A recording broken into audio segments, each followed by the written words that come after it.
worse. The squeeze is only going to get tighter. Because what they're seeking for is a global reset. And they're using that war to bring upon that. Go ahead. I mean, yeah, sure. Man, it says the prophets that have been before me and before thee was all both prophesied against many countries and get great kingdoms. You see? Why? A prophet will come to what? Give instructions and warning. You know? Meaning these other kingdoms, these great countries and great kingdoms, what? Offended the Creator, offended Yahweh Hashem Yahushua. They went off. So he sent the prophet to correct them, to say, hey, you're going off, you were wrong right here, you don't repent, you will be destroyed. That's right. You know? That's right. Because what? They're not up to the standards of Yahweh Hashem Yahushua. You see, Yahweh Hashem Yahushua has a rule set of how you should rule the world. That's right. And these countries have went astray from this. Right. And Esau's rule set or his instructions is what? Satanism. Like he leads the world in Satanism. All that Christianity, all of that stuff goes back to Satanism. Like since you made a beautiful point, get Joel chapter 3 and verse 1. Because Professor Ying is talking about that WW3 would not be inspired by nukes. America's going to get hit by nukes. Russia is going to get hit by nukes, right? North Korea is going to get hit by nukes. And it's all biblical. Go ahead, bro. This is Joel chapter 3, verse 1. Right. For, behold, in those days. Right, we're in this time frame now. For behold, in those days. So at this time frame, Joel was writing about what the future tense. So we're in the future right now. It's happening right now. Go ahead. And in that time, right, when I shall bring again the captivity of Judah and Jerusalem. Right, bring again the captivity of Judah and Jerusalem. Talk about what? The release of the nation of Israel. You so-called Negroes, Hispanics, and Native Americans based on the lineage of our fathers. Okay, this is who Yahushua is coming to deliver from this wicked system. Right. Go ahead, bro. I will also gather all nations. Right, I will also gather all nations for what? And will bring them into the valley of Jehoshaphat. Right, which means what? Yehoshaphat, their place of judgment. The location is the Middle East. Go ahead. And will plead with them. Plead in the Hebrew is going into judge. I will judge them utilizing the event of what? WW3. That's right. Go ahead, bro. And will plead with them there. Right, plead with them there. Right, the location, the Middle East. Go ahead. For my people, yeah, for sending us away as gifts, right? Profiting off our blood, building your dominions off our blood, and made no account of our labors. And for my inheritance, Israel. Right, and for my inheritance, Israel, the land, go ahead. You got to pay for what you did to our land. Right, all those wicked abominations, what you're doing to our land, and it's going to get nuked too. Because that land has to be purified. But the difference between the land of Israel and the land of America, Israel, that would be our capital. That would be the world's capital. We would live in Israel. But America would never be lived on ever again. The new tenets of America, according to Isaiah 34th chapter, is going to be desert-like creatures. Right? So the new tenets is not going to be man, woman, or boy, girl. It's going to be what? Owls and lizards. Cactuses and shit. Go ahead, bro. Since you said that about that land now. Zephaniah 2 and 4. Gaza, this is the NLT. Gaza and Ashkelon will be abandoned. Ashdod and Ekron torn down. Mm-hmm. And what sorrow awaits. What's going to tear them down? World War III. WW3. That land has to be purified. Everything is spiritual. We're being purified right now. The 2/3 that's going to get left in America, they will get purified later by the nukes, just as the land is going to be purified. Go ahead, bro. And what sorrow awaits. Judgment. What Tupac said, payback. Payback. Go ahead, bro. They're talking about the land of Palestine. That's right. Go ahead. Who live along the coast and in the land of Canaan, right? For this judgment is against you too. That's right. The Lord will destroy you until not one of you is left. Not one of you left. So all you heathens will get out their land. And it's going to start with who? Amalek. Right? Amalek. You want to add, Breeze? No, you got it. Okay, go ahead. This back in Joel chapter 3. Yeah, you can stop at 2 too, bro. Come. Whom they have scattered among the nations. I have with slave trades, right? The transatlantic slave trade. And did not Ishmael, as a point, I was reading up on that a couple weeks ago, didn't Ishmael have a slave trade? It was what they did to Jake, man, was worse. If you know, it might have been worse than what Esau was doing. That's why I said that, because every time he mentioned it, he get mad. Yep. I set him up. Yeah. Right. It's a lot of Jake communities over there in Africa. That's why Jake is a fucking Muslim over there in Africa. All right, but then in that area, you got a lot of Jake communities. They outcasted, man, because they're descendants of Jake that went into slavery. You got it. That's it. And part of my land. And part of my land. Go ahead. No, that's all it is. Payback. Yeah. This is the book of Luke, chapter 16, starting at verse 19.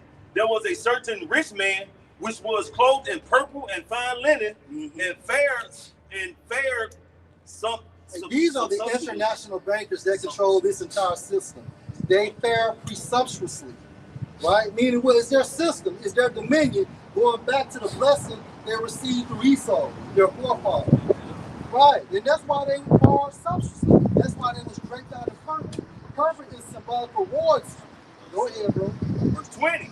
And there was a certain beggar named Lazarus, which was laid at his gate full of sores. Right, so Lazarus is what?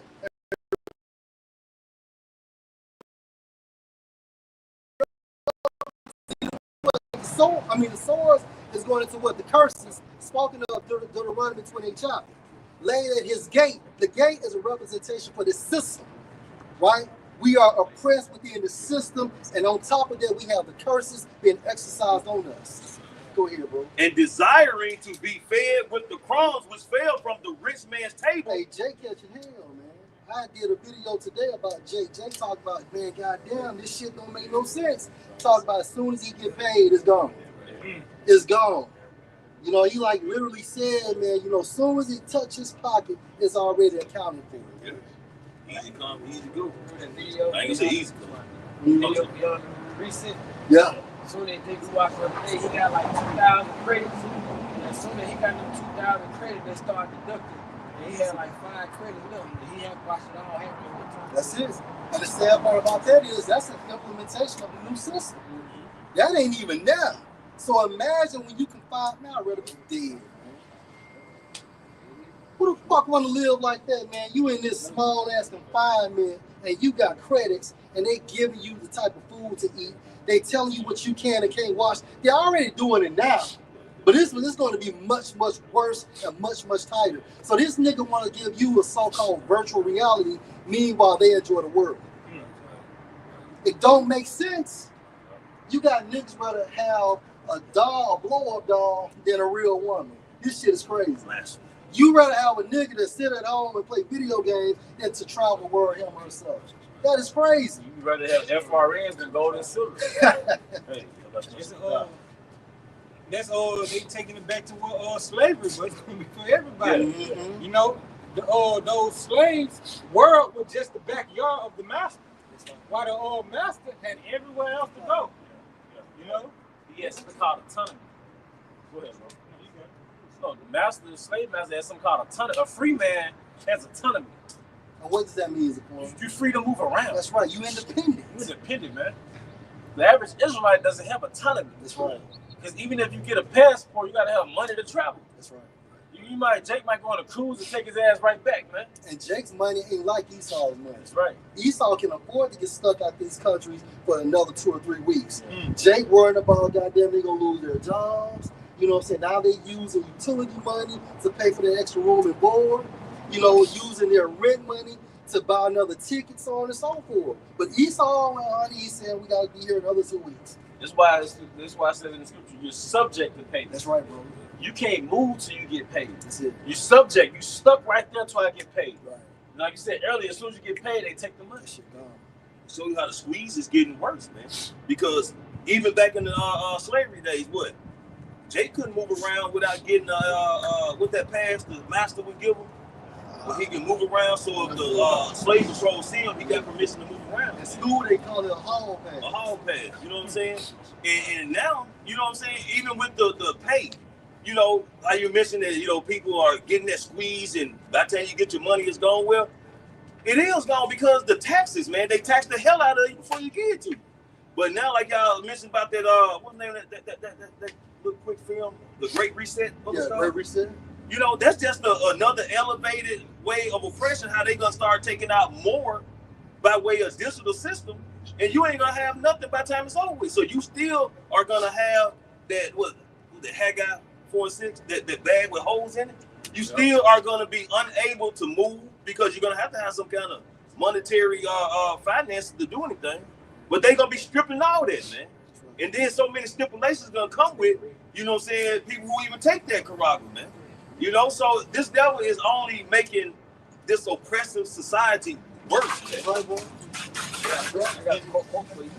It says, when a society forgets that there are many things worse than death, that society itself will die. You said what now, bro?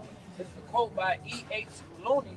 It says, when a society forgets that there are many things worse than death, that society itself will die. You want to answer? Going into how this society, a lot of people gonna think getting that MOTB is the answer. That MOTB itself in the society and the whole system, you know, basic universal income, you know, going to the credit, all of that shit is worse than death. You're gonna die anyway, but now you literally, your house is an 8x8. The rest of your life you're in a prison cell. You look at the Great Reset, like that dude, his whole little spot was a prison cell. You go outside on the balcony, you get electrocuted by a drone. Gotta have a mask on. Yeah, this real talk. Yeah. I have reason to believe people gonna be in prison in their own home. That's it, right? Because they gonna curfew the cities. Yeah. So if you step outside your home at a certain time, a drone gonna pull up like, where the fuck you going? That's right. So they gonna quarantine your ass in your own home, man. Look at the setup of some of these apartments. They're gated and things of that nature. And then on just my observation, bro, like in Jackson, Mississippi, all of these buildings became abandoned buildings, and then they got what do you call it, renovated, and they all storage facilities. How many buildings have you passed by within the past 5 to 6 years that have become storage facilities? How many storage facilities do you need? So, but it can easily become a little the Great Reset. They put a human in that room. That's it. Hey, because the system is already established. They just need the perfect event. That's it. Hey, I go to Daddy, man. Right. Verse 31.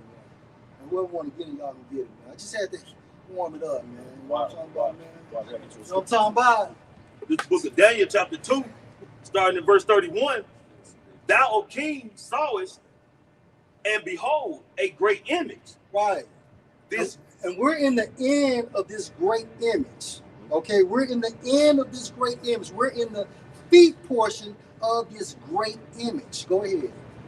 This great image, whose brightness was excellent, stood before thee, and thee from thereof was terrible. Right, so Nebuchadnezzar actually saw this image. Go ahead. Verse 32. In a statue-like format, likened to a man. 32. This image's head was of fine gold, his breast and his arm of silver, his belly and his thigh of brass, his legs of iron, his feet part of iron and part of clay. Verse 34. Their head was the Babylonian Empire, Syrian Babylonian Empire. That's right. What was the silver? Right. There was the Medo-Persian Empire. Let's go. And because the different grades represent the quality of that kingdom. That's it. Because the Babylonian Empire, the Babylonian Empire, that was the most prestigious. And how do you know it's a coin?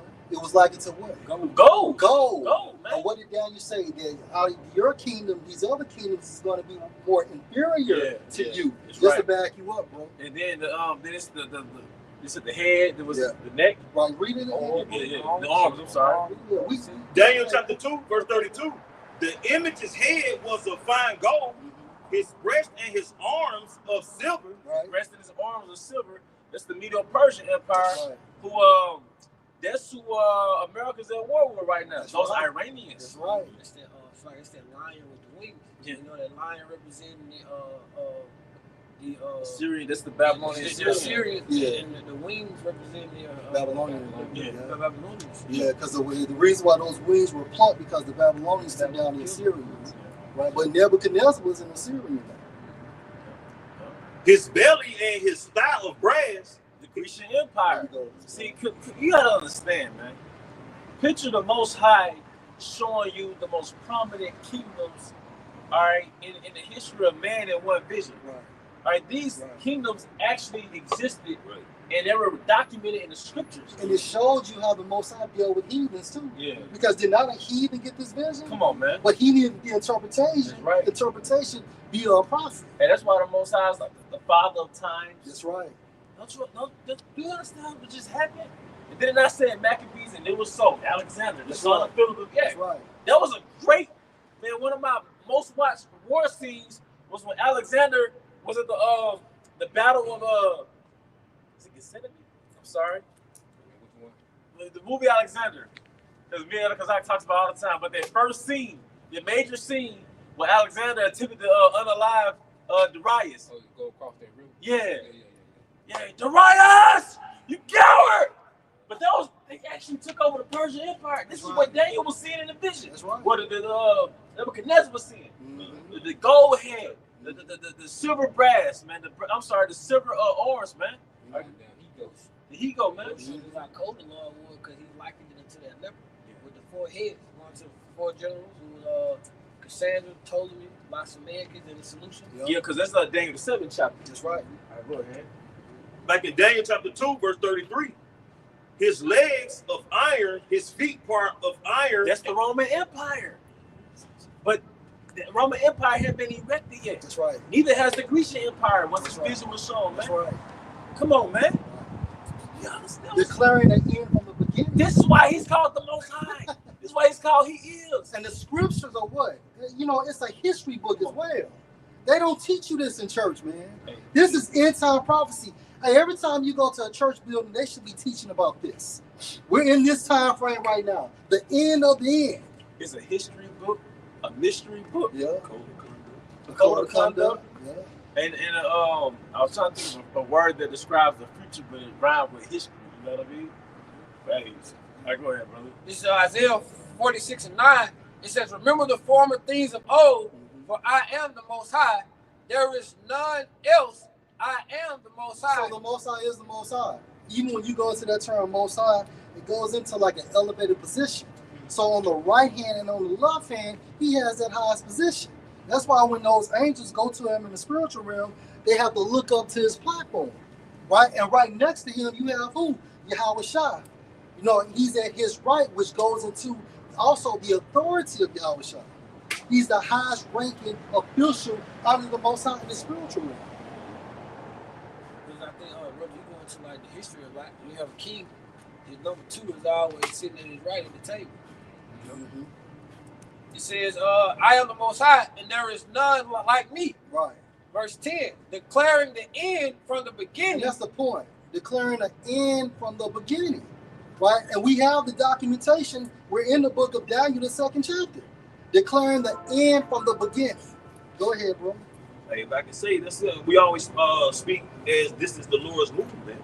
How can you write a script if you can't declare the end and the beginning? You got to have all that mapped out to go ahead and start your production, man. You just can't start writing the movie and expect it to play itself out. And the Lord has already wrote the whole script, man, from the beginning, Genesis, to the end with Revelation, man, and everything in between. Verse 10, Isaiah 46:10, declaring the end from the beginning. That's right. And from the ancient times, the things that are not yet done. From the ancient times, the things not yet done. That's the examples. When Daniel was breaking down the interpretation to Nebuchadnezzar. Right? Ancient means what? Old. Modern means just now. Right? All right, go back there. Back in the book of Daniel, chapter 2, verse 34. Mm-hmm. Thou sawest till that a stone was cut out The stone that was cut out, go ahead. without hands, Without hands, go ahead. which smote the image upon his feet, Which broke the image.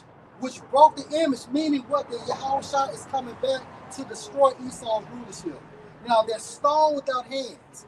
You know, Elder Kazak always goes into basically he's coming back in technology that this world has not seen. Now get your precept. Okay, this is 2nd Ezra chapter 13, verse 6. But I beheld, and lo, he had graved himself a great mountain and flew That's upon. that stone.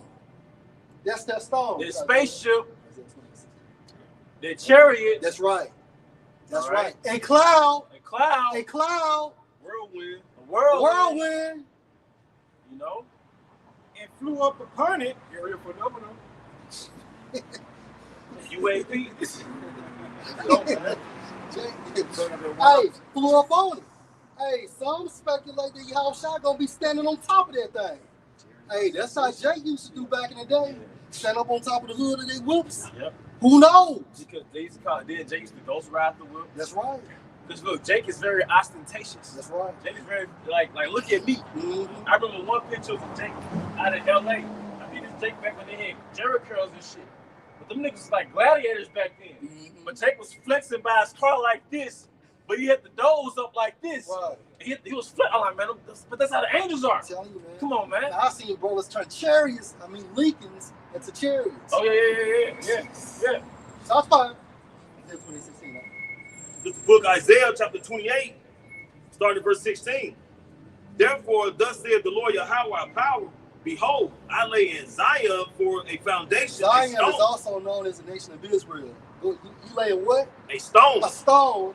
Yahushua, go ahead. a tried stone, Yahushua. a precious cornerstone, Yahushua.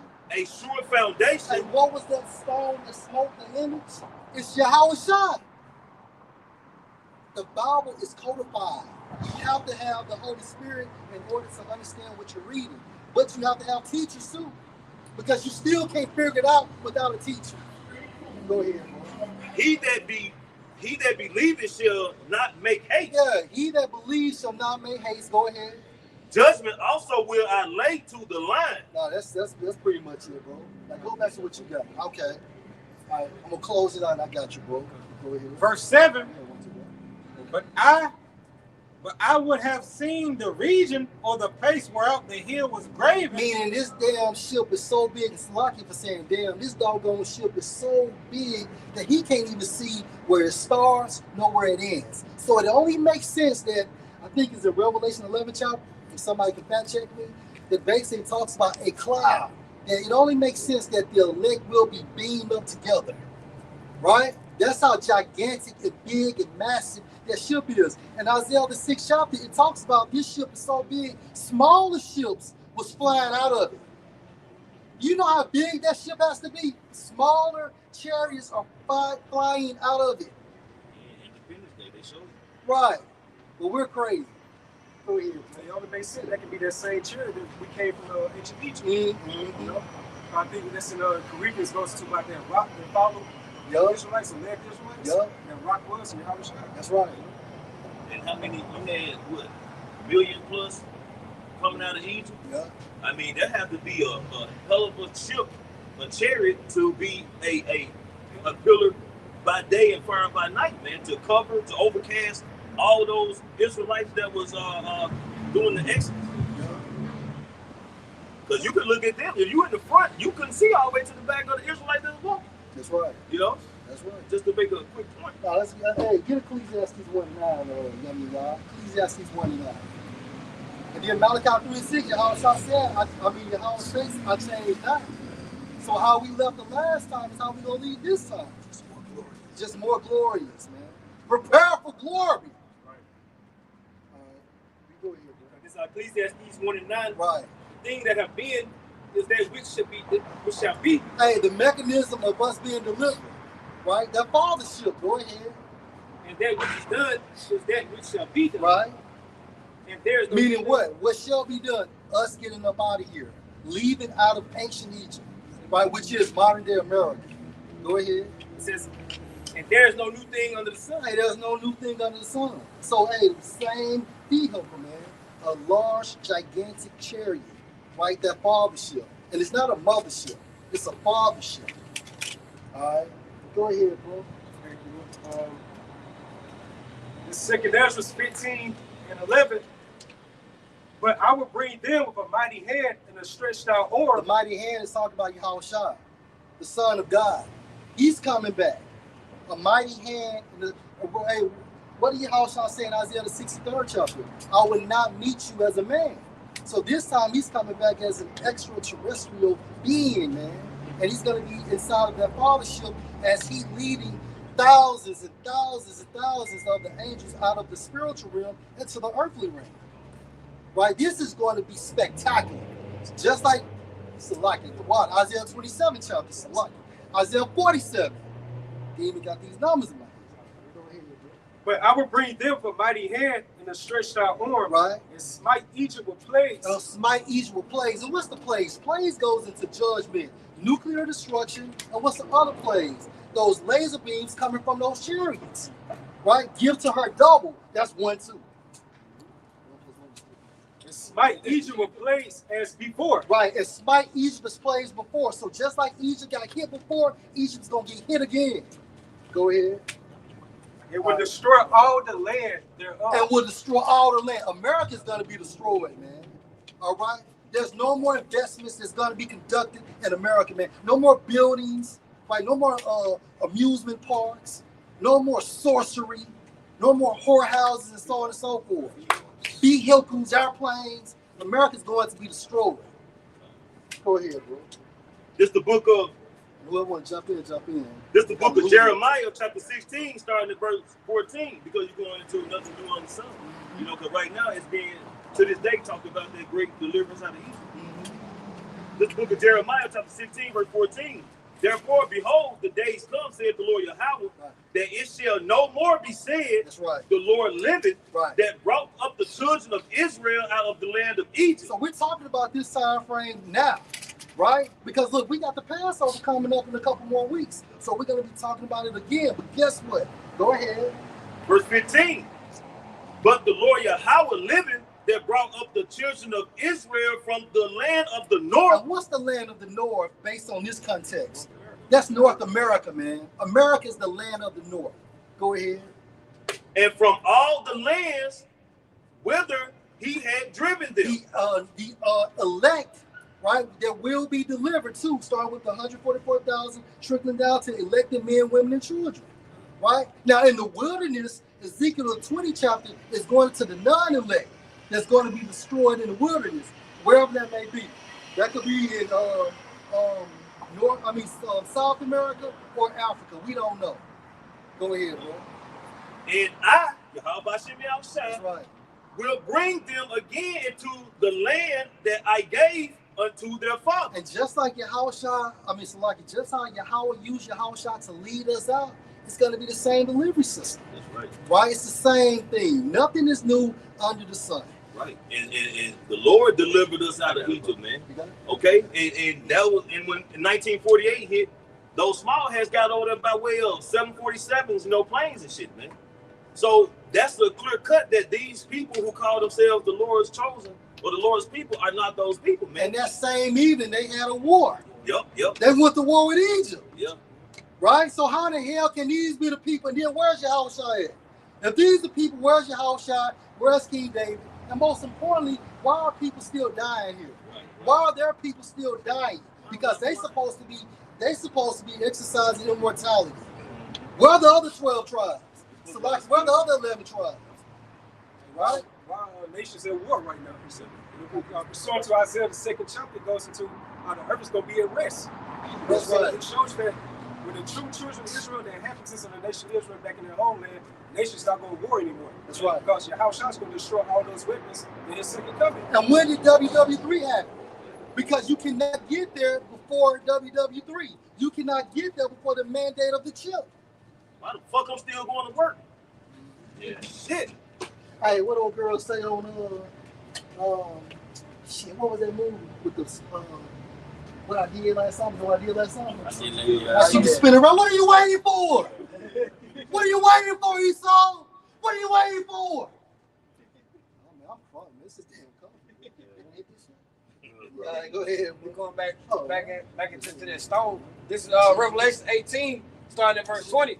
It says, rejoice over her, our heavens, and ye holy apostles and prophets. That's right. For the Most High has avenged you on her. Right. Verse 21. And a mighty angel took a stone like a great millstone and cast it into the sea, saying, thus with violence shall the great city Babylon be thrown down. America's that great city, right? And then the Most High is using what? That spiritual stone too, as well as great millstone. You know, earth's gonna get hit by nukes, right? But before it turns earth, it has to be watched from the spiritual standpoint. And this is the initial process of it. And it says, with great violence does the city be thrown down. Well, the scripture goes to think not come to bring peace but a sword, man. So the Lord is bringing violence. He's bringing the sword. It's going to be a lot of bloodshed. It's going to be a lot of death and destruction, man, because of the complete disrespect, the lack of acknowledgement of a higher power. You know what I'm saying? And so on and so forth, man. So the Lord is coming to bring fear, pain, destruction, sorrow. You know what I'm saying? To get his point across, man. That he is. And that's the perfect balance too, because look how America got so-called established. Right? About bloodshed, about lies. You know what I'm saying? About genocide, pretty much. So therefore, Yahweh Bahashim Shah is the perfect balance. He's going to end it up by this same type of fate. You know, America about to get ready to get its just due very soon. Right, bro. Those atomic bombs. Yeah. You know? Those people still suffering with it, man. And look how he put up that Japan this week. Like he threw a shot at Japan. Yeah. That's what asking for help, man. Helping everybody. Yeah. Hey, what was the verbiage? It was kind of like, what did he say to him? Like one of the Japanese senators was asking him, why did he let them know that he was going to attack? So to sum it up, Trump really kind of responded slickly. He was like, the Japanese said let us know when they bombed Pearl Harbor. Right. But the Prime Minister of Japan was sitting right next to him. That's right. The lady, you know. But you see, Esau, the pride of the heart has deceived me. When you proud like that and you thick-headed like that, you don't realize the people that's around you are plotting against you. That's right, bro. Your pride will blind you. You see the build-up to how these should hate the whore, like the EU nations now. And, you know, just the way how he's just been showcasing himself around being a bully. You know? Not only that, but he has to help. And all of them told him, everybody right. told him no. The pride goes into this man's self-esteem, man. When you look at pride, it goes into your ego / your self-esteem. So this man really believes in himself via Satanism. Yeah, you have something called hubris. That's right. Hubris, which is synonymous with pride, is unjustifiable or unreasonable pride. I had did a video the other day through the spirit, man, going to his look is no longer stout to his fellows, man. So these are the countries, man. They are not fearing America, man. And like the word they're saying, was the Prime Minister of Japan, the lady, when that nigga said that, she was thinking about, Hiroshima, Nagasaki, just all the complete disrespect, all that was running through her mind. They got generational consequences from that. Yeah. They're still born with deformities. They're still born with autism. Last bit, it says there shall be found no more at all. And to this day, I think the ancient Babylonian city, people don't live there, but it's like a World Heritage Site or something like that. Babylon? It's No, already. it's already. People still live there. Okay. Well, Google went off on that one. But people, that goes to the point too. People live there now. So when they said, the precept says that there shall be found no more, they got to be talking about modern day Babylon the Great, spiritual sister Sodom and Egypt, which is America, the US of A. So when Yahweh Shai comes back, and that great millstone, which is Yahweh Shai, be thrown at you, it's going to be pretty.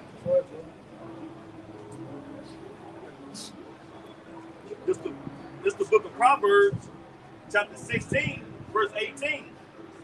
Get to the point. You'll get to the point. Proverbs 16, verse 18. Pride goeth before destruction, and a haughty spirit before a fall. And it's going into the nature of the king of the earth, man.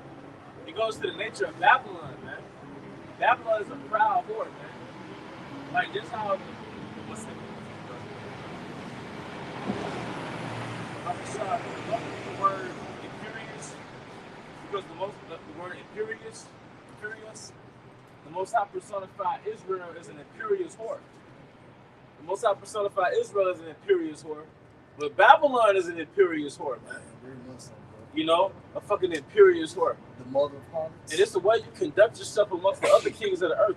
When you're a king in the earth, talking about Babylon, you know, the representative is Donald Trump. This is the way you conduct yourself amongst other kings, like etiquette. So here he is speaking proudly amongst these other rulers in the earth, man. Stumping on their toes, man. But I watched this documentary in the 6th grade. I think it happened during 9/11. I was in the 6th grade. We had to watch the documentary. And basically the documentary was implying, like, you know, America bombed Japan, and basically it was alluding to World War III. Like, you think they were saying in the documentary, you think Japan forgot about that? And those jobs ain't forgot about this. The countries don't think like that. They don't have a short attention span like that. Have we forgotten 9/11? Yeah, but exactly right. So they want us to forget about slavery, but the nature of a society, the nature of a nation, they don't forget about the atrocities that happened to the people. Did you forget about the H-Couse? Right, exactly. The small heads, you can't say their name to this day. I got to speak in code to this day, man. You can't speak on the H-Couse, but you expect them to forget about Pearl Harbor. I'm sorry, Hiroshima, Nagasaki, man. Come on, man. But you think the nation should hate the horrible? I'm talking to us. All right, imperious. The definition etymology online of a dominating character. Of a dominating character, man. And that's the nature of America, man. They force their central banking system on you. They force their ideologies on you. They force your country to turn to a whore. Or nothing is more vexing than your woman's friends who are whores. Nothing more.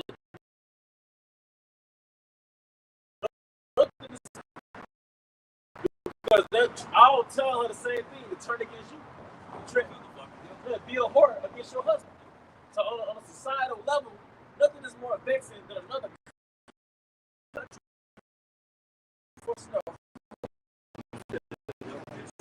Real quick, and this is Genesis 27:40. And by your sword shall you live. You're forcing that whoredom, man.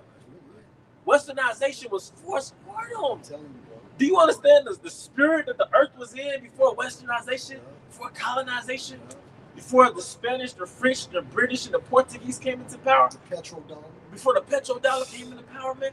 Do you understand how people function? The apostles put us on the movie, The Last Samurai. And that little American soldier was sitting amongst the Ammonites in that village. And he was like, basically, he could feel the harmony. The people's everyday living, right? When they grew a garden, when they made pottery, it was like they had a certain harmony and a certain rhythm to everything they did. You know, and it made him respect their culture to where he saw the American way was poisonous to their culture. So just imagine a frequency and a spirit and a mentality the heathen were in before this big whore came into power. And she turned into a Cardi B concert, man. And then it started with us first. Yeah. You know, with the respect to slavery. Yeah. And then it's kind of like he just branched out to the entire world. Slavery was the spark plug. Mm-hmm. Slavery was the resource that fueled the economy. Yes, sir. Selling us globally, that fueled the economy. We fueled the economy. Free fucking labor. Come on, man. How we call it white gold? Yeah. Cotton. Cotton. That's Mississippi, man. Yeah, The most black and brown, though. Yeah. Us.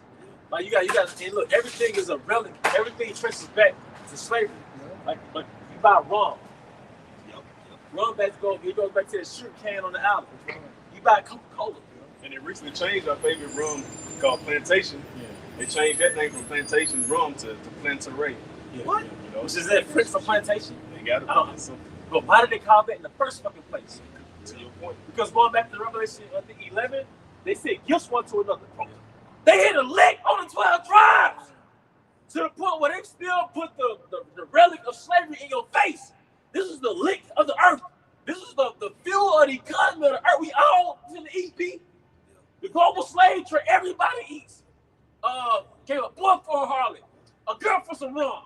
The U.S. Stock Exchange. Yeah. The first commodity was a so-called Negro. That's right. You know, all these prestigious banks, Colleges. colleges, That's right. all them really got their power and their strength from slavery. That's why so-called spaceships flying over America, man. You about to reap what you sow, man. You mentioned the rum. I thought about the Captain Morgan logo. It's the captain got his foot on top of a barrel, and it's a slave ship in the background. Bro, let's get that Joel 3, and I want somebody to get that in Google. How enslaved people were sold for prostitutes. Enslaved people were sold for liquor. It's on Google. Yeah, it's Googleable. It's and Google matches the prophecies, it man. was in Wikipedia once. It was once upon a time was Joel 3. Come on, man. That's why we're in World War III, or we're in the beginning of World War III, or we're the rumors of wars of World War III. It's judgment for what you did to the chosen people, man. Hey, we're going to listen to about the controversy of Zion. All these things transpiring around the world right now, all type of warfare, all type of global chaos, it's all for the controversy of Zion. The 12 tribes being enslaved empower all the fucking leaders. It happened on a smaller level in the ancient world. So we said, what nation have not profited off our captivity? But now we go to the global slave trade. There was somebody putting a spark plug. You know how somebody got to do a jumping table? On everybody's economy. Everybody gets slaves. Free slaves or trading slaves. That's the biggest link. Ain't it crazy how during the slave time, the labor jakes, kept the economy going like y'all were building up. But even to this time today, the poorest people, the Israelites, dollar is what keeps the economy going. The nigga dollar. And then guess what? It's systemically set up to constantly through the economy. Back then they had breeding farms. You get the stud with the nigga bitch breeding together, they slave babies on the farm. Now what do you have? You got the projects. Get the nigga bitch in her little apartment, and we give her vouchers for breeding them little babies with no daddy. Incentives for breeding them little babies. And what happened to them little nigga babies? Either she's a whore, it's gonna breed a little more slave babies, or he's a YN to be a part of the prison industrial complex. It's a new breeding form, man. Why would you destroy a system? You really gonna get rid of a system that put triggers of dollars in your pocket? No, you're gonna refine it. Polish it up. Yeah. You shoot up the club, niggas die, you change the name, it's still a club. You put a new name up, the club was making money, why would we stop this shit? Right. Come on, man. Good. All right. This is the book of Joel, chapter 3, verse 3. And they have cast lots for my people, and have given a boy for an harlot. Given a boy for a harlot. So did Google pull some up? Right, go ahead, bro. So it says, I asked, were black slaves sold for liquor? From the Google AI overview, it says, yes, enslaved black people were sold for liquor, particularly rum and brandy, as part of the transatlantic slave trade. I'm still dwelling on it. Joel 3:3. And they have cast lots for my people, and have given a boy for an harlot, and sold a girl for wine that they may drink. Sold a girl for wine. Now we know what wine it was. Rum, brandy. Where did they get the rum and the brandy from? Most likely the sugar from the sugar cane on the islands. That's why you had so-called Haitians on the fucking islands. Which is why you got so-called Haitian souls out there in Florida. That's why you got Jake from New Orleans with Haitian fucking distinctions, man. Because they're Levites. Well, a lot of them. Some of us are Levites. From New Orleans, by way of Haiti, by way of West Africa, by way of Jerusalem. Hey, I couldn't find it. What did you say, bro? No, I agree with you. I couldn't find it last time you said you can see I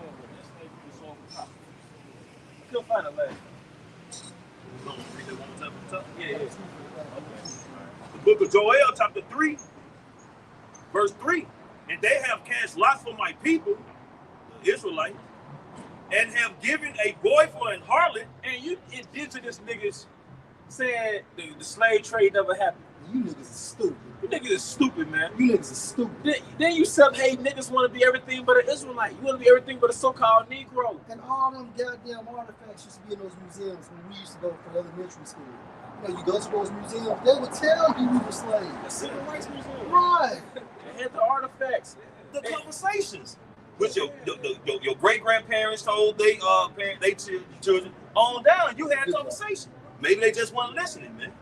Yeah. But the reason why they're doing that because we always spoke about what Deuteronomy 28:68. So when we start bringing it out via the spirit, beginning with the apostles and their spiritual fathers, what happened? They wanted to remove it out of the history books because that's a main association to say, look, we're Hebrew Israelites. That's the main one. That's the main one, bro. And then look, why does South America, particularly Brazil, have like a 90% so-called West African culture? Because a lot of those Jakes have grown up in that slave trade. I'm watching Anthony Bourdain, Carson, and he was like, most Brazilian food go back to West Africa. You remember when Michael Jackson did this song? All I really want to say is they don't really care. Bro, that was an African vibe in here. Yeah. That was in Brazil, but that was a West African vibe because that's a Southern Kingdom out there in Brazil mixed with Northern Kingdom. You see, but why is there a heavily West African influence on South America? Right. And we were all indigenous to America. It's just come on, man. They make perfect sense too. Just like when you go out to Caribbean cuisine, you got the Cuban food, you got the Vegemite food, you got the Dominican food. All of it is semi-similar, but we also desire it. So it makes sense. What's the main source? Chicken. They different flavors of chicken. Different seasons. But guess what though? You go to a West African restaurant, it tastes similar to the island food. Yeah, that's right. It tastes similar to the island food, man. Rice and beans. Come on, man. So you gotta hit me with that. Brothers have been to Haitian restaurants. You know, brothers been to Brazilian restaurants, Cuban restaurants. But brothers have been to the African restaurants, right. and it's similar to them. Punjabi style restaurant. Yeah. Well, it's a different category, but Why does a lot of the I'm sorry, you still talking? no. I'm just thinking about food. Why does we know we're gonna do Alpha Camp out No, there, right? You know why does freaking Vegemite music sound like fucking Afro beats? Why does the West African vibe come off like a island vibe? Well, reggaeton comes from Benjamin. Yeah. So- Reggaeton. Because I did a video on it. So why the fuck do people look at brothers like me and you and say, bro, you from Africa? Yeah. They're like, bro, you like you from brother, you like from South Africa. You motherfucking guessed it because you know a lot of Levites was in South Africa. You know what I mean? Not saying we Hamites, but why do we look like the folks over there in another There's continent? some great influence of Jake out there in South Africa. Yes, Yeah, still there. And I have reason to believe, just off my eyes and research, Levites. A lot of Jake in South Africa. A lot of Haitians. The lineage go back to South Africa. Mm-hmm. Like that tribe was like to dress real well. Like they over there in Senegal. Senegal. Senegal is another one. But Senegal look like Levites. Senegalese, yeah. But the Jake that we deal with at the Elon restaurant, Yeah. he's from Senegal. Oh yeah. Yeah. But I'm saying all that to say, but why the fuck you like West Africans? We're the same people. Come on, man. We're the same people. Like Yeah, you even right now you got Jake that look like us, but then you will look at a character from overseas over there on that continent, and you be like, damn, she look like such and such over here. Come on, man. That don't make sense. She look like Tamika. Right. Yeah. So look, man. But you know what? Like I said, I say it again. No, those Jakes over there in Africa, that's actually the Republic of Congo. And their official language is French. Yeah, it's Levi. Cause I had a little real. She was all into that genealogy shit. She was like, nah, they go back to Haiti. The Haitians go back to the Congo. Yeah, Congolese. So if it was out there in Africa, they speaking French. They most likely Levites. You know what I mean? But what were we? We going to the slave trade? Yeah, I looked up. It's heavy right here. With black slaves sold for prostitution, for Google AI overview again, it says yes, enslaved black women and girls were sold specifically for the purpose of sexual exploitation and forced prostitution during slavery in the U.S. This practice was often referred to as the fancy trade. So I looked up the fancy trade. It says fancy trade refers to the historical trafficking of young, light-skinned African American slaves, predominantly women, for sexual exploitation, prostitution, and concubinage, which is a state of being a concubine, in the 19th century U.S. This term highlights a specific abusive segment of the domestic slave trade, often focused on victims sold for their perceived beauty or lighter complexion. That's your other thing. Hey, yeah, because also, can you read that again? Sold a girl for, because now that gives me a different perspective on sold a girl for a harlot. You sold a girl as a harlot. Yeah. Well, I'm not saying this is what it is, but it would make sense that That's also, what they did. you sold the little company that you watched. I think it was Goodbye Uncle Tom. Yeah. She was like, oh, it was on the boat.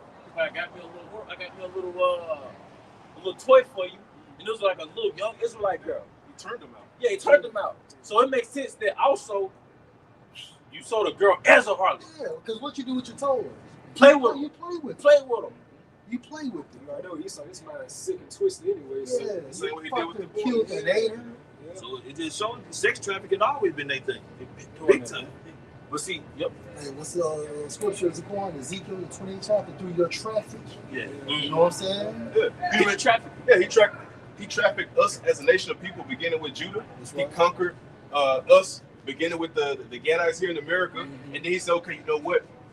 You're no longer a slave anymore. Now you're a free man. Right. And then it went underground and just started kidnapping your kids. Right. That's They right. went underground and started trafficking individuals without a mind, without thoughts, without voice.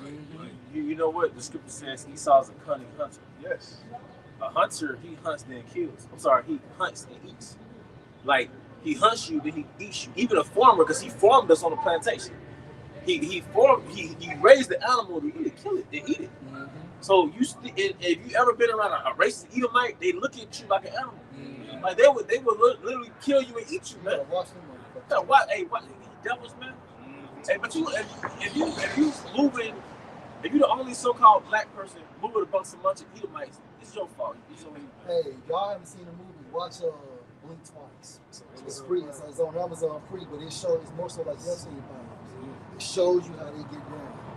You think an Edomite, and you know what? A lot of these so-called black women, you got a little fetish for Edomite men on the slick, Got man. kids by. Yeah, but yeah, so we hope he kills you. They think they step up. Yeah. Talking to you. Yeah, but that's like you got like a little concubine set. And so with that term, a fancy girl, a fancy maid, it goes back to like a lighter skinned complexion woman that's being sold as a prostitute. I always heard that coming up, like fancy girl. Fancy, Yeah. That goes back to the slave trade. It's like motherfucker. Go back, you brought it out. Go back to breeding a mother with a son. We got friends like 6 boys out here. So, and look, man, if you decide to continue, you're gonna get destroyed in society. Which the most I've seen us over the time. What? Yeah. You back? Yeah. Time, Back in the book of Joel, chapter 3, verse 3. And they have cast lots for my people and have given a boy for What's an that? harlot. Those auction boxes.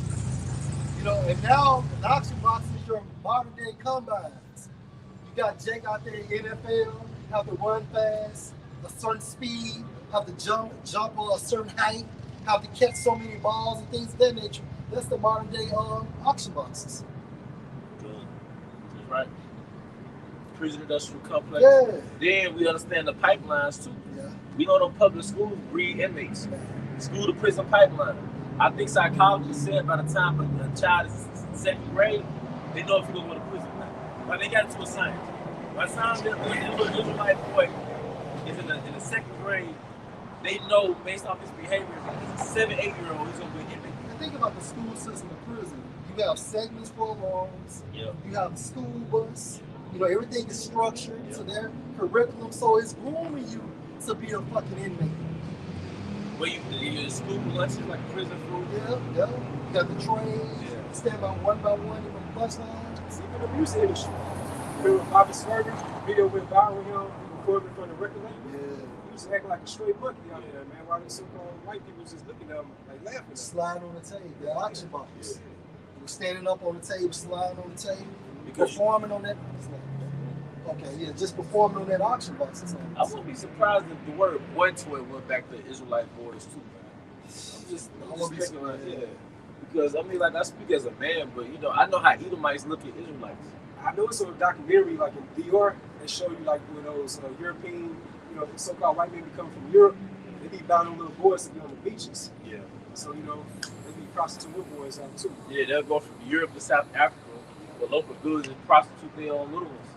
And they look at the Edomite like, oh, we got an Edomite customer, we're gonna get a lot of money. That's how fucked up it is, man. But you Edomite men, y'all love Israelite boys, man. Be careful, man. Be careful with your little ones. Back in, No, you good on that. Yeah. And this is I got two. This is Revelation 11:10. And they that dwell on the earth shall rejoice over them. Because the global slave trade, particularly the transatlantic slave trade, that was the biggest lick in existence. Yeah. You know, they really fueled everybody's economy. That's right. Because you got something called the West Indian Company, the Dutch Company. Yeah. All this shit was fueled by the slave Yeah. trade. Yeah. Even the British Empire, that shit was fueled by the slave trade. The Industrial Revolution was really fueled by the slave trade. All right, it's just so much British infrastructure, American infrastructure. It was fueled by the slave trade, man. Free labor. Bro. Free labor, and I think it was like 24 million hours of free labor. Yeah. You know, there's so much that happened that was fueled by free labor, man. The best thing that a kingdom would have is slaves. You know, what's the point of having land and resources if you can't extract the land? If the kings don't do it, no, you're slaves. So, man, hey, you being in this planet Earth as a ruler, man, you really have. And Esau is such a parasite that he really pillages the earth to the point where the earth is on record off balance. Deforestation, global warming, endangered species, because you have a very covetous nature. All right? Mm-hmm. Yes. Can I finish it? All right, yeah, go ahead, bro. And this is so back into Revelation 11:10, and shall send gifts one to another, because these two prophets tormented them that dwelt on the earth. The northern kingdom and the southern kingdom. We had every other nation in subjection under King David rulership. Because under King David, you had what? The northern kingdom and the southern kingdom. Right. And what it said, we tormented them because we had everybody under our subjection. That's why you had Moab speaking Hebrew. You had the Moabite stone is Hebrew on there, bro. Yahweh. You had Yahweh. Right. And then you had it's recorded in our history. In King David's army, you had what, 2 lion-like men of Moab. Who taught them martial arts? Yeah. But it says in Psalm, King David said, "What the Most High taught his hand to fight, To break the boat. to leap over walls." So Yahweh taught King David to fight, and then the Moabites got trained in King David's army. Yeah, when you see these old kung fu movies and you see one man fighting 100 people, that comes from the scriptures, man. That's like King David, things of that nature, the mighty man. Because if you're fighting, back in the day, time would just slow down, and it's like you could just see as you're throwing a punch in slow motion, or if somebody's hitting you, it's all in slow motion. King Arthur was the same thing. So that's what the Most High did. He allowed time to just basically slow down for King David and the mighty man, man. Yep. Yeah, go ahead. This is the book of Sirach, chapter 25, verse 7. There be 9 things which I have judged in my heart to be happy. And the 10th will I utter with my tongue, a man that have joy of his children, and he that liveth to see the fall of his enemy. And I brought that up because, we just talking about the slave trade, the trafficking. We have not, since then, we have never really got to enjoy our children, man. You know what I'm saying? We have never really got to enjoy our children. But now we're witnessing the downfall of our enemy, and we know that time is coming when we're going to be able to actually enjoy our children. We're going to know our children can dwell safely, man. But right now, like we just said, you got to watch Esau, man. You got your child walking up the street. If they weigh less than 130, they going to snatch them up, man. Yeah, but they've been doing that. Yeah. You remember back in the day when we were coming up, you had those milk cartons. Yep. You go to the grocery store. Have you seen that? Have you seen me? They've been doing it. Yes, White express vans. Yeah. Be kidnapping little kids. Yeah, have you seen me? That's that nigga that, steal your wallet, then help you look for it. You know what I mean? Yeah. Cycle. And they never came up this. Right. Never came up out. Right. Great majority never came up out. But you watched the movie They Cloned Tyrone. They showed the little underground laboratory. Jake was in them glasses in them cages. Yeah, Keisha in there, Jake in there. That's real talk, man. Super experiment. Super experiment, man. And it'll be a spot you'll never guess where it'll be in the middle of the middle. Right. Yeah. Under a 7-Eleven or something. I got something for you. It states the enslaved so-called African people provided over 200 years of coerced, unpaid labor that was foundational to the U.S. economy, producing well over 60% of the nation's wealth by 1860. They generated billions in value valued at over $2.7 billion in 1860.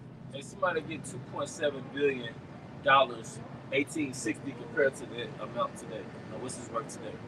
2.7 billion, and that's probably lies right there. Yeah, way more. Yeah, it's way more than that, man. But you'll still get that little assessment in today's value. You got to factor in hyperinflation. You know. All right. They ain't got the nerve to call people lazy. You know what I'm saying? We should be. You know, you just think about slavery really enriched America, man. That's right. It served really like an economic engine That's for the it. 19th century. You know? And after 200 years, anybody be tired. Right. You know, because after 200 years of the physical, we have to go through what? How many years of the mental? Yeah. 350 something years? Man, that's a long time. That's even worse than mental. And that's pressure. Yeah.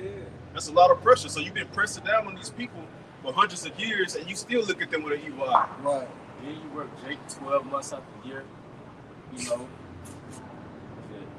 Then they got the nerve to say, you know, it was, your forefathers, but we are our forefathers coming back in the process called reincarnation. So you are your forefathers too. That's why you're gonna be judged so harshly. That's why you got that term called PTSS. I can read it too, which goes to post-traumatic slave syndrome. So it's pretty much like an imprint to our people's DNA. That's why we have like certain fears and phobias, like water, drowning, those of that sort.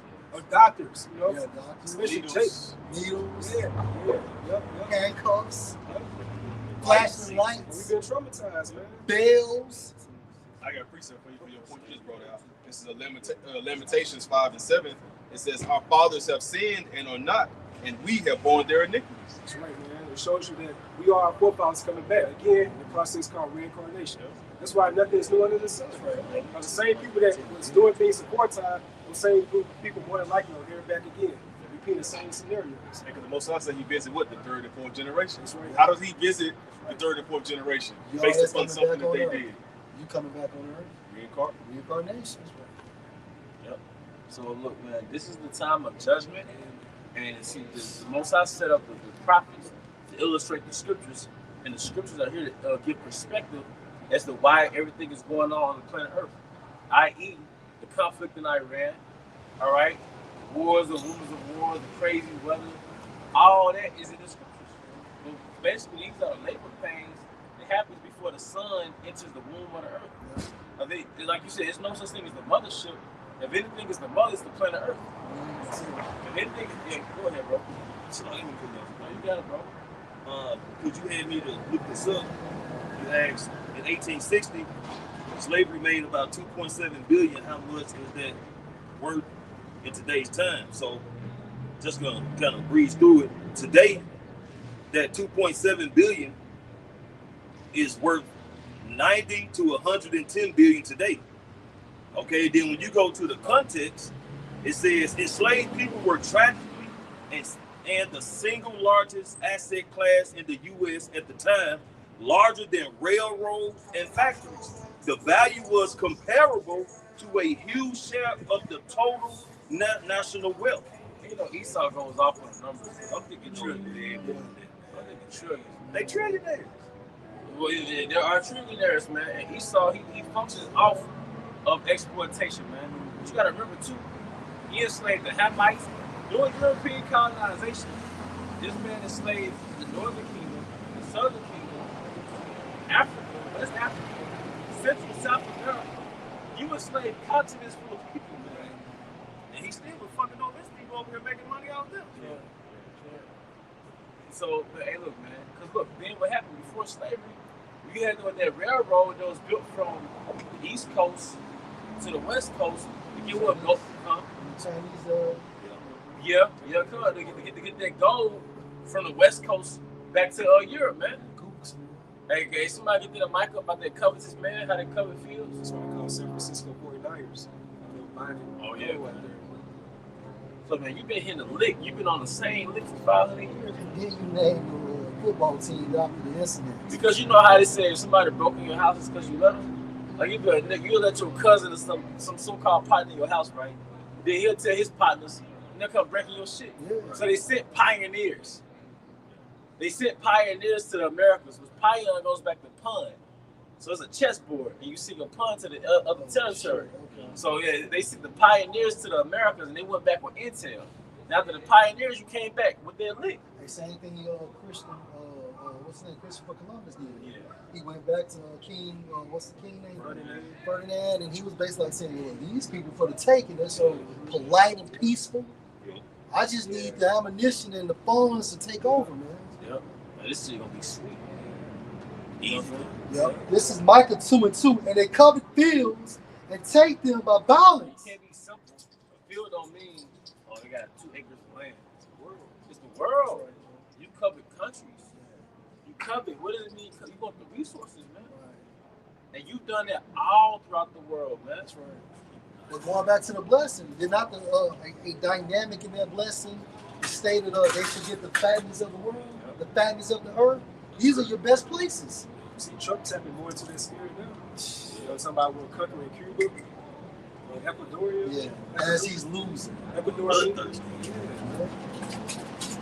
Well, back in Micah 2:2, and they covered fields and take them by violence and houses. How do you take it by violence? Your military, the petrodollar, your sanctions, They didn't say houses. A house also going to like a family's legacy. Like, you went into these other countries, man, and you overthrew royal lineages, man. Mm-hmm. Like the last monarch. You overthrew houses, man. The scripture talks about removing landmarks. Right. Because you gotta understand, outside of America, you have houses that existed 4, 5, 6, 700 years. You had monarchs going back to the Dark Ages, man. Mm-hmm. The Esau overthrew, man. I mean, the elites, man. Y'all was something else, man. All right. And take them away, so they oppress a man and his house, even a man and his heritage. Man, central banks. Yeah. Northern Kingdom, Southern Kingdom in their own country. This is their house, man. And you oppress them, man. But you stuff them off to a reservation, Right. give them a little casino money. Right. The average guy that's a damn alcoholic, Right. strung out. You know why? He's oppressed. He can't drink alcohol, he's drinking rubbing alcohol, calling it power water. Yeah, I remember that movie, The House of Rothschild. It came out in 1934. They show you Mayor M. Rothschild was on his dying bed. He had all his different sons like around the bed. And he was just like reporting them. You're gonna take over Europe. You're gonna take over Germany. And France, things of that sort. It shows you that's how they started them when they started covering their houses. They're worth more than billions. They're worth trillions. Yeah. And not more than true. Yeah. These sons of bitches ain't worked since 13 fucking hundreds. And they don't deal with dollars. They deal with silver and gold and natural resources and people. That's why they gave the monopoly board. That's mockery to you. Right. The monopoly board was what they was doing to you. That's why the average person has monopoly money. The whole earth is dealing with paper money. I mean, millions of majority of the earth, they do. Meanwhile, the elites, they hoard everything. And this devil's so wicked and petty, man. Like oppressing your house, he even take it to your front door, man. Pushing the matriarch, you know what I'm saying? Dictating that how the woman pretty much get all the benefits and the man can't live there because he get particular benefits from the government. He's just doing too much, man. And meanwhile, his woman's in order. Right. His children are in order. In a mansion. Right. Meanwhile, when they eat, their fucking cattle is slaughtered right before them. And you think these niggas are going to fast food spots? Even the lower luminaries, man. I was watching this documentary how billionaires eat. When they get a cow ordered, it has to come from a particular form, and that steak has to come from a cow that has a particular number on it. Yeah, it get real specific because them billionaires on up, they're very particular about what they eat. Yeah, like the yogurt or some shit, it has to come from a cow that was branded with a certain number of a certain form. It's that particular. Man. And think about this, and we know they're blessing, but at the same time frame, them fucking heathens are eating right too, bro.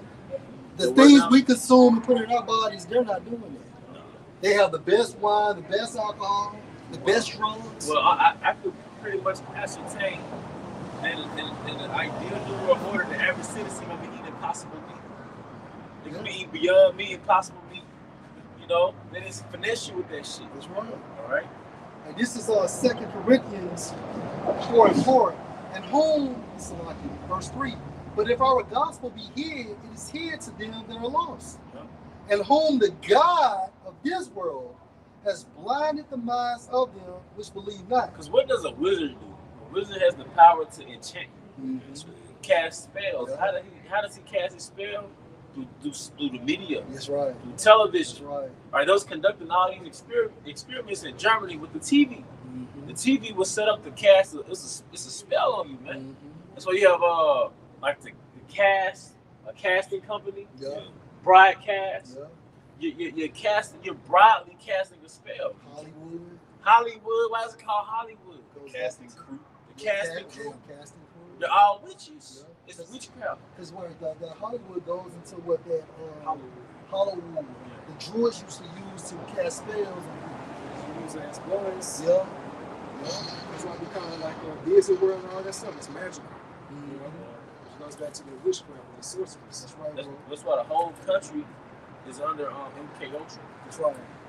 This picture I had, man, it's like a television. It's a family sitting in front and watching it, but on top of that television was a toilet with a bull sitting on it, man. Basically symbolically saying everything you watching is bullshit. Dang. You know, at the end of your favorite television show, there's a baby. Like when the TV show, the credits go off, and they show a baby in the womb or something like that. It's like that's us being programmed from the time we were born. What about the line? Yeah, I just spirit. I'm gonna ask you. Well, Had a line used to yeah. It's like his cage or something. Yeah, because they showed another angle of it. And it was like really strapped down. Yeah. Do you know what that is? I would think us being captured. That's what I think. It's like this is like Titus, like we conquered Jerusalem. Right. That's my guesstimation. Yeah. You know, that's my assessment. You know. So why do we have that? That's right. Why do you have the lion? Yeah. You know? All right. And Esau, what he does, he tells you what he did through science fiction. Because there's so many movies that illustrate what he's done and what he's doing through sci-fi. That's right.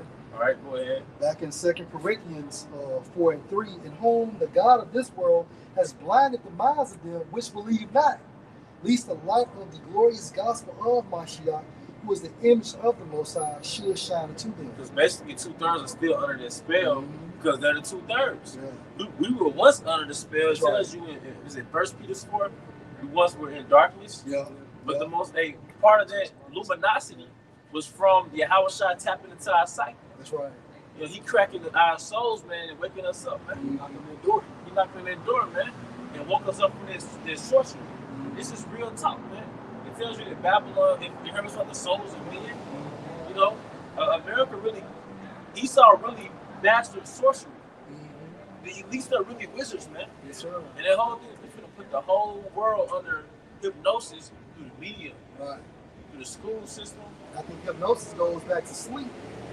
You know, to put you asleep from a spiritual sense, a state of darkness. So you're walking around, but you still can't see what's really going on. Like the ideal of going to work for a fake dollar and pay your bills, and like they have these little actors and YouTube comedians, they'll dress up as aliens, but like stereotypical aliens, and they'll be talking like, man, you know those Earthlings, man, they actually live on a planet where everything is free, but they pay rent, they pay light bills. Like, yeah, you're under the enslavement of these. All right. Just This is Isaiah 29:10, NOT. For the Lord Yahweh had poured out on you a spirit of deep sleep. He did it through that witch called Esau, man. The sorcerer, the wizard. Esau's a wizard, man. All right? A deep sleep. Yep. He has closed the eyes of your Hey, if I can say something, it's so deep, you can try to tell people what's going on, and they still won't believe it. You can show people what's going on, they still can't see it. Hey. All this information on the fucking internet, and you still say, people say, we conspiracy theorists. I like the slave trade, like you just bring it up by the slave trade. You got all the images out there, different history books, things of that sort. They still try to say we not the people in the Bible. Yeah. Or they have like cognitive dissonance. They'll say, I know we're the chosen, but then they'll say we're the indigenous. But how can you hold two contradicting doctrines? Right. They're in the spiritual coma. Yeah. And so when you look up that word, sleep, deep sleep, it goes into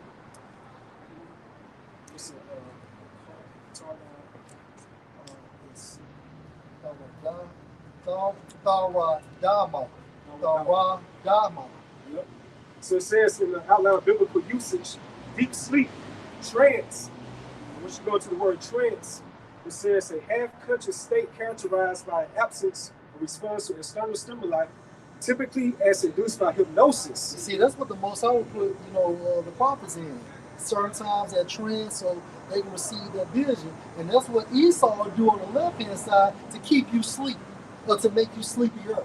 You know how you know Jake is under a spell? Because they'll drive by us like this.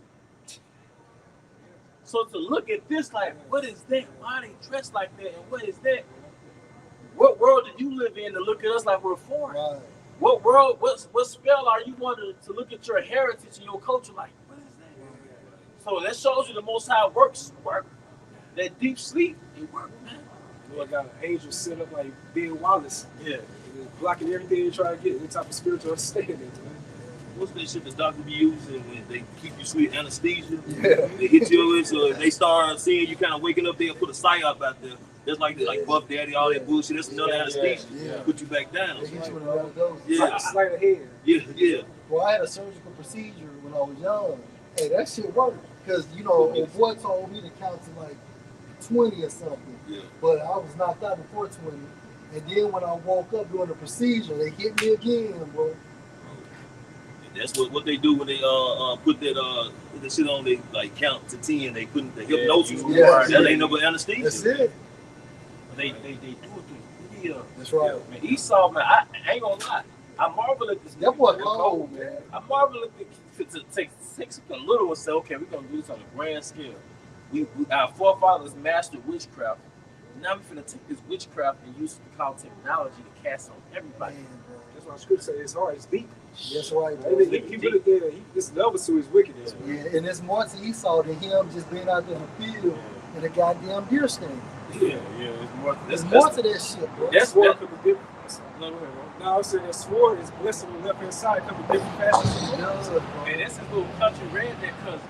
That's right. So when we see around us, that's the elite little country redneck cousin. But the elites, shit. Yeah. What it say? He cannot sleep until he calls something false. I'm telling you. Think about them power hard workers, man, who really trying to come up in the industry. Yeah. Them niggas don't sleep, man. Them niggas constantly working. Them niggas getting divorced. They getting everything because they focused on their job, man. But that's them elites, man. They trying to get it, man. And what they trying to get? The birthright, man. That's right. All right, this is the book of Numbers, chapter 23, starting at verse 22. Yahweh brought them out of Egypt. He had as it were the strength of an unicorn. Surely there is no enchantments against Jacob, neither is there any. That's the elect. So what Esau is doing right now after the initiation of being born again, there's no enchantments. His narratives doesn't work anymore. His propaganda doesn't work. Because we have been enlightened by the Holy Spirit, that glorious light. Now, so it says, though it was possible, they would deceive the very elect. Yeah. If it was possible. Yeah. We know it's not going to be the chance. And only the Most High can rock us back to sleep. Yeah. Neither is there any divination against Israel, Right. according to this time. Divination goes into what? Witchcraft. Going back into the television, the music, Christianity, and so on and so forth. Showing you that was in the nation always attempted to put us under some type of spell, man. That's right. They crafty council, Psalms 83. Yeah. They always was in there trying to figure out how they can destroy or keep Israel down. Mm-hmm. It shall be said of Jacob and of Israel, what hath Yahweh wrought? This Baruch 4 and 2 in the GNT. Turn thee, O Jacob, and take hold of it. Walk in the presence of the light thereof. Trying to take hold of what? This truth. Right? This is the light. This is the way. Yahushua said this is the way. And he comes in the formulation of the scriptures. So you follow Yahushua wherever you go by doing what he says. Right. When you open up the scripture, it gives you the light. It gives you a sense of direction. So Yahushua said spiritual rock like in ancient Egypt. It's not through the spirit. He's like that spiritual, like, that we're following. Yeah. The pillar light by day, fire by night. That's it. Or even with that rock when Moses had hit it and the water came out. That's symbolic of Yahushua. Right? Living waters. Living waters. Mountain. Yeah. That's Yeah. right. Yeah. And guess what manna goes into? In Hebrew, what is it? So 2/3 will come and pass by. What is it? You can't get it. Yeah. See when they drive past. What is it? Who's there? Who? Yeah. What is that? Who is that? Simple gift. Yeah. Yeah. Drive slow. It's up there. You all up. Yeah, nigga with the old miss, you know you can't tell that motherfucker nothing. You think you tough. So why do they call it Old Miss? Old Mississippi. Oh, that's right. Going back to that relative slavery. That's right, bro. They still roll with it. But why? But what? Yeah. But what was the original? What do you call it? The uniform, the mascot for the Old Miss. It's like the slaves. Slave owners. You mind with the head? It's a name for that because Oh, okay. it was different tiers for the plantation owners, and the richest ones was that one, Yeah. the original mascot. That's the wealthiest slave owner. He like that KFC nigga, man. It does like that You case. know what I'm saying? But I remember that in school, like it was different tiers for plantation owners, and the richest ones.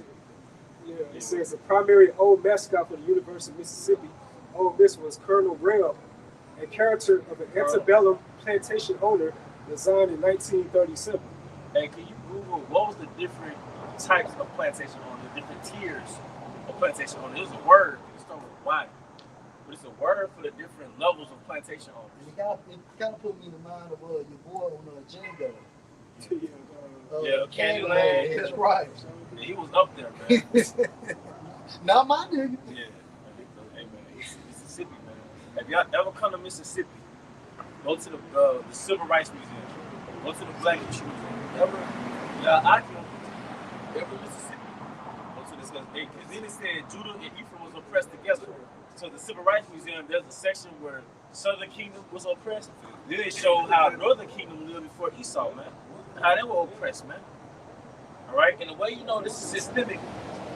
Why in the world did all the inventions from Jake come from slavery and right after slavery, then nothing happens after that? Right. Like, you know what I mean? Jake taught themselves how to read Right. in slavery. Right. A healthy inventions in America came from Gad or Judah. Like the agricultural tools came from Gad. Yeah, refrigeration. Why did all that stop? Yeah. What happened? Esau got in there and was like, we gotta stop these. Like their mind, they're too. Jake was a human calculator working for NASA. Eve was a human calculator, a human robot, a human computer working for NASA. What happened? Now Eve trucking. You know, now Jake in prison doing push-ups. What happened? So Esau, that's not the natural evolution of man to go from 20th century Jim Crow, you invented everything, to now you're free, but now you're incarcerated. So now Esau put systems in place to keep you oppressed, man. This is the result of your pain. They have consulted against the hidden ones. And black culture was a major imprint. It was a sorcery, it was a spell. Because 50s, 60s, 70s, our women was in order, man. Then that was lean. Yes, sir. And then pre-Samad, we looked up Colonel Reb. That's the archetype. And Colonel Reb was actually a Jake. His name was James Blind Jim Ivy. You know. So it says, was a beloved black peanut vendor and unofficial mascot at the University of Mississippi, Ole Miss from 1896 until his death in 1955. So it was actually a Jake again. Yeah. That's straight mockery. But at the same time, Well, he canceled that mascot represents an archetype. Yeah. It's a character. It's an archetype that it was different tiers of slave owners. And Esau, he covers the face of the judges. He covers the face of the judges. But we ended up about 56 years, man. You be so called one. Yep. I got preach something, y'all. This is Ezekiel 22.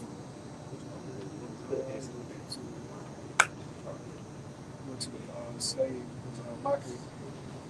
This is Ezekiel 22:4. Thou art become guilty in thy blood that thou hast shed, and hast defiled thyself and thy idols which thou hast made, and thou hast caused thy days to draw near, and are come even to thy years. Therefore have I made thee a reproach unto the heathen, and a mocking to all countries. So reproach goes into Like just look at the word else, like a derision. I'm gonna get more detail. So you look at the word reproach, yeah, like to express a disapproval, or criticism or disappointment. So it was like that widespread or worldwide disapproval of the Most High. Yeah, because we became degenerates. Yeah. We supposed to be kingly priests, or we became young thugs and doctors and football players and homosexuals and so on and so forth. Yeah, and to further humiliate us, the Most High, what he did, he cast us out into slavery. Yeah. It was like a humiliation ritual to all the nations. Yeah. So it says, verse 4 again, to the latter part, it says, therefore have I made their reproach, which goes into like a disapproval to the world, unto the heathen, and a mocking to all countries. You see, let's say, the blackface in the different countries, especially Japan, they know to do that. Certain Europe countries, they do it as well.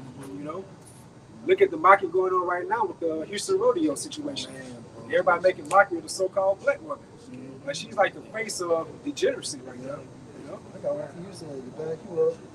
And this is Joel, Job chapter 30 verse 1. It states up, but now they that are younger than I have me in derision. and the younger goes to like being insignificant. Right. They go to the biblical Edomites. That's right. So, but now they that are younger than I have me in derision. Going into that mocking. Whose fathers I would have disdained to have set with the dogs of my flock. That's the nature of it. Right. And we'll go to about the Malus. Yeah. I keep going, bro. Then the Bible reveals Esau's nature. Yeah. He ain't no fucking white man. Right. He's a freak. He's a deviant, man. He's a black man. Yeah. And what did Job see? Job saw something for him to say, man, I would not let these niggas go my sheepdogs. What did he see? He was humping them. And probably after he finished humping them, he killed them and ate them, man. Because it's a well-known fact that Esau loves to get down with animals, with the wildlife. Yeah. Bro, it was a motherfucker in my hometown, man, a long time ago. Had to go to the hospital, man, because the dog had basically locked into her. So they had to have some type of surgical procedure to get the dog out of her. And it's like between the 80s and the 90s, man. So you niggas are wicked. Verse 2, yay, and how the hell can you get on by that, bro? You know how sick and disgusting you have to be. Well, I got an answer for that. Okay. What's the scripture? The spirit that is in him is not upright. Yeah. Want to get that one? Yeah, about the shot. Yeah. Nigga, he dark. Esau dark. Dark. Because his spirit emanates from Satan. Mm-hmm. That's why he don't care about the word. He don't care about the Most High. You got like things like Family Guy, South Park. They're always mocking the Most High. Yeah, because they're offended. They're offended by the Most High. Then you got Netanyahu circling around on X now, talking about how JC was basically a nobody. He's nothing more than a man. He's not to be honored, worship anything of nature. He said even Genghis Khan has a great authority over him. He said because evil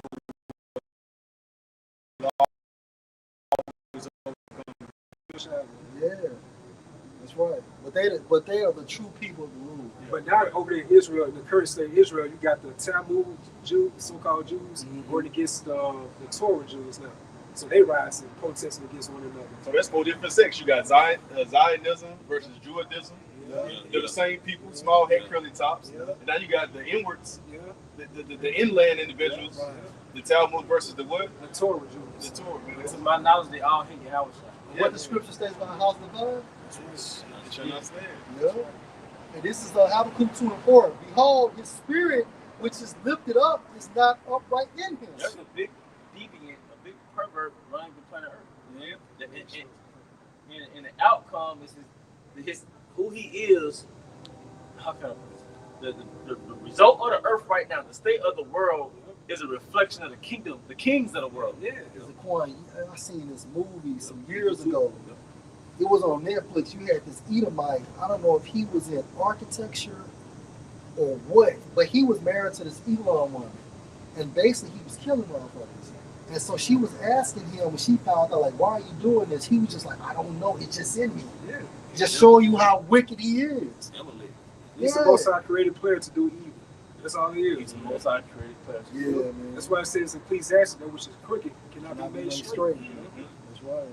Like Pharaoh. Yeah. He was the most high. It said the most high heart in his heart. Right. So the Most High made this man wicked. You know, but the just shall live by his faith. Hey, we're faith-based Israelites. That's right. You hear that, Nate? Yep. Going back to Job 30:2. Yea, whereto might the strength of their hands profit me, and whom old age was perished. Because those ancient men, they don't believe in Yahweh Shema Shah. They believe in Satanism. Their light of the world is Satanism. And when you think about an old person, an ancient person, a major characteristic that they supposed to have is their wisdom. Esau don't have that. He believes in Satanism. Verse 3. For want and famine they were solitary, fleeing into the wilderness in former time, desolate and waste. Because the dark nation would push them out That's right, bro. into the wilderness, man. That's right. He was dwelling in a Caucasus mountain. That's right. That's where you get the word. Where did you get Caucasus? Right. The mountains. Man, the Caucasus. Cave dwelling. And we're going to find out what you were doing there. That's right. Who cut up mallows by the bushes and juniper roots for their meat. Yeah, the mallow goes to the marshmallows. You know, that's the roots of the marshmallow. You think about when he be camping and stuff like that. Motherfucker roasting that shit and chopping. Yeah, where did they go back to? Now we see. And that's how the Most High also sustained you with that type of diet. Yep, because the juniper roots that's healthy. Yeah, that's how he sustained Marshmallow you. root. Yeah, roots. Yeah, it's a herb, it's a plant. Yep. Another way you know that you're Edomites, I looked up the Khazar Empire. The Khazars, they were like horsemen. They did a lot of traveling through horses, but their go-to was raw meat. Their go-to was like raw, uncooked meat. Those are their go-to. And then when you look into the history of Petra, I mean, like they have like dwelling places in carved mountains, in mountain-like regions. And to this day, you will have an Edomite to climb a fucking mountain and will be suspended in the air overnight about 60 or 70 feet high. Why though? Because that's in their spirit. That's their habitation. That's their habitat. Yeah, That's where they feel comfortable. that's right. Skyscrapers, high rises. There was this particular show, and it was showing like the top resorts that you could go to, like the different hotel cabins type. And the number one most visited resort by those Edomites was a cave theme resort. Why's that? Where the theme was a cave. It's nature. Jumping out of airplanes. They hunt. They always going to these like high mountain areas a lot of the time, man. Like Montana. I can't think of it anywhere. Wyoming. Yeah, Wyoming, all that, man. Because they look, the rocks of Petra look like that building right there. Mm-hmm. And then why does he have his building so fucking high? Wow. It's reminiscent of those mountains. Especially major cities, like specifically, you got New York City, then you have Chicago, you have Miami. That's right. It is just super dumb to have y'all live in a condo. Oh, yeah, which floor you on? Oh, you're on 137 floor. What? You go out to your balcony and your heart beats and walk. Right. It's just dumb. They're getting He was themes. pinpointing out a lot too about the different high rises. It's just Then look at the infrastructure looks like mountains. Like your architecture is always like grayish, brownish, or like grayish bricks. Like no flavor. It's no flavor, man. replicating those rocks. Replicating those rocks, man. It's a game that nigga got that's on the computer. I used to see the commercial of it, man. But every level, it's like he's basically every level is him upgrading. He'll go from a small place, but the top thing, next thing you know, him and those ladies Martin, but they on this tall ass fucking skyscraper. But they started out as caveman. He traded something for a wheel, you know what I'm saying? And then it just started building up. But the whole point I'm making is that toward the end of the game, it's a fucking 30,000 foot skyscraper. The answer to why this man and who this man is and why he runs the earth, it goes back to the garden. You know, it goes back to the serpent, and it goes back to Cain, or the nature of Cain, that him slaying. It's the reason why this was recorded. Because Esau was Cain who hates his brother. Then it goes back to Esau and Jacob. Then it goes back to the Roman Empire in Jerusalem, the Grecian Empire in Jerusalem. All right? It's all in the scriptures, man. It's not just some random man that just so happens to be so great that he runs the earth, yet he's scared of you in person. That doesn't even make sense, man. Time and chance happens so much. And then you go into Google, it tells you the question asks, I think the question was, where did white people come from, or where did like blue eyes come from, and it tells you that about 4,000 years ago, it gives a date that's kind of mentioned to the garden. He says something happened to where somebody's gene was stripped just like that, and their eyes turned blue. It went from brown to blue, and it tells you that on Google, because people think that a blue eye is a color in itself. No, it's the result of melanin being stripped away. So, but that shows you right there, going back to the scriptures and how the apostles broke it down, man. All right, everybody was so-called black on the planet Earth, brown on the planet Earth. Then when Cain got stripped of his melanin, that was the beginning of that outcast, that deviant on the planet. And your strip of melanation, all right, it was indicative of you being stripped of righteousness, man. It's like you're that albino, you're that black sheep on earth. But when you came into power, you flipped reality. Yeah. Job 9:24. The earth is given to the hands of the wicked. So now he made leprosy beautiful. Yeah. He made white pure. He made having no pigment pure, man. This nigga not even white. You're cooked. You gotta say, yeah, he's cooked. Yeah. You're like a cooked leper.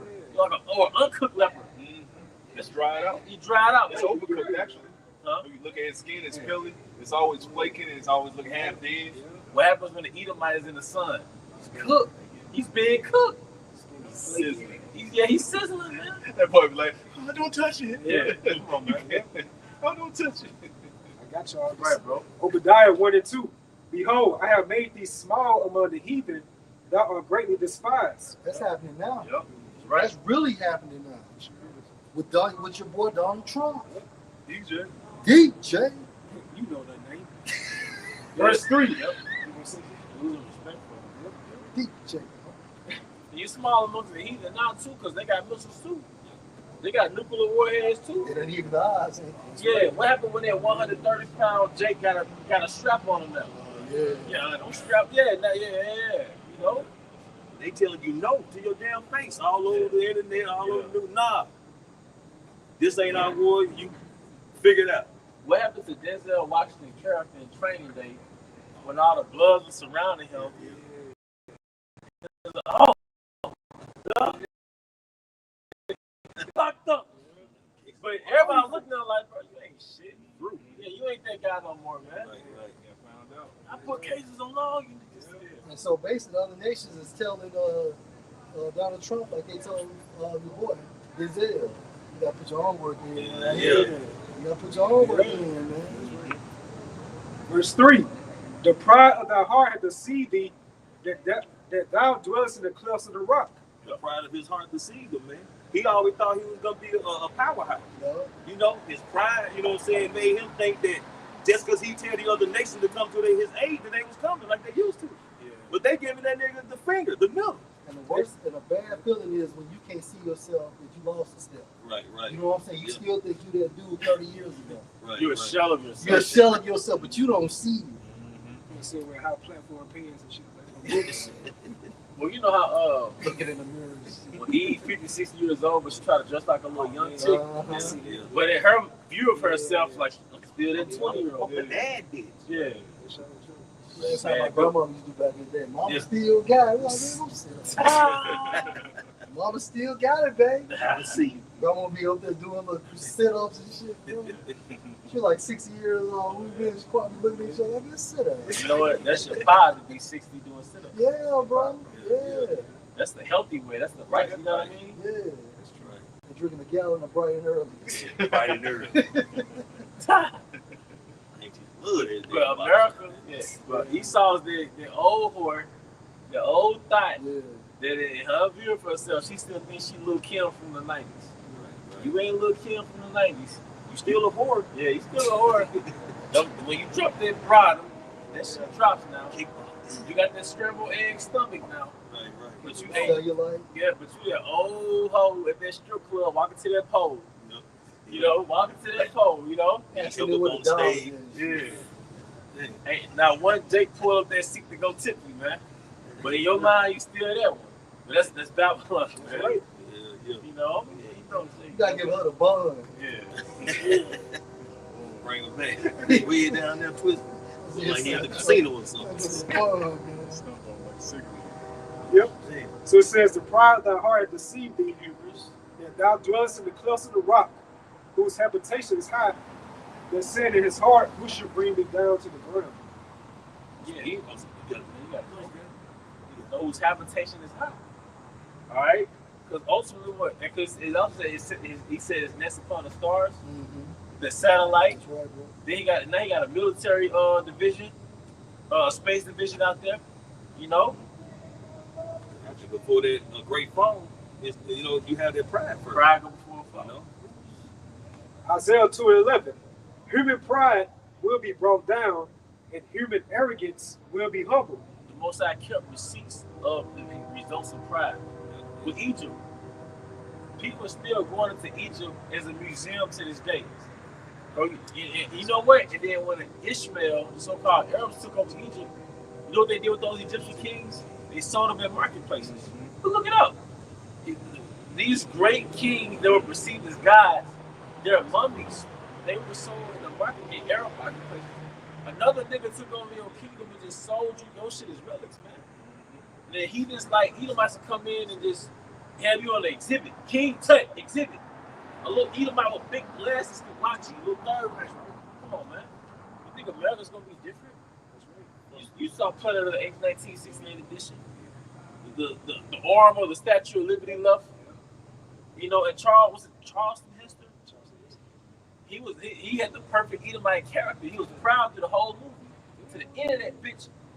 Then you saw the relic of the Statue of Liberty. Did it? It says, Isaiah 2:11, NLT, human pride will be brought down, and human arrogance will be humbled. Only the Lord, Yahweh Bahashim Yahushua, will be exalted on that day of judgment. What's going to bring Edom down? What's going to bring his pride down? Thermonuclear missiles. Let's show up the second chapter. Yeah, the chariots. Yeah. Because see, the missiles going to hit America. It's going to be intercontinental going both ways. But the chariots, there's a saying when the smoke clears, man. Because when America gets destroyed, it's going to be an ambitious race to be the next world power. You did a lesson on that, man. But guess who's going to be the next world power? Hated or love it, the underdogs on top. You know, when Larry Bird was on top, they never knew that a Jordan was going to come behind him. Right. When, what's his name? Babe Ruth. But I'm thinking about the basketball player from the 80s. Magic. Like, him too. Forgive me, Eugene. It's somebody. Basically, like that came before that era before Jordan. They didn't know there was gonna be a Jordan. But Like, you only can see you during that time. yeah, you gonna see it through that time frame. They didn't know, man. So this era now, you didn't know that the next world power is gonna be so-called black, so-called Native American, so-called Latino American. You know, you didn't know that. You know, but we in the gym training right now. See? Verse 12, I'll read this in the KJV. For the day of the Lord, a host should be upon everyone that is proud and lofty. And you know what, too? When King David was just a shepherd boy, Philistines was in power. And they had their champion Goliath. They were haughty. They were prideful, man. And Goliath was out there talking shit for how many days? You go into the history, we read over it. Goliath was just talking shit day after day, man. Yeah, he was taunting them, man. And guess what? The Israelite army was shook. So when the Philistines was on top, they didn't know that those shepherd boys was gonna come. They would come. Next shot. Yeah, go ahead. With they so-called greatest warrior. Yep. Back you up. Ecclesiastes 47:1. And after him rose up Nathan to prophesy in the time of David, as is the fat taken away from the peace offering, so was David chosen out of the sons of Israel. He played with lions as with kids, and with bears as with lambs. Slew he not a giant when he was yet but young? And did he not take away reproach from the people when he lifted up his hand with the stone and the sling? Hey, what was Yahweh's chariot referring to? Stone. Stone graven without hands. Right. And so you see the house of David right now in real time, slinging that stone, which is Yahweh's son.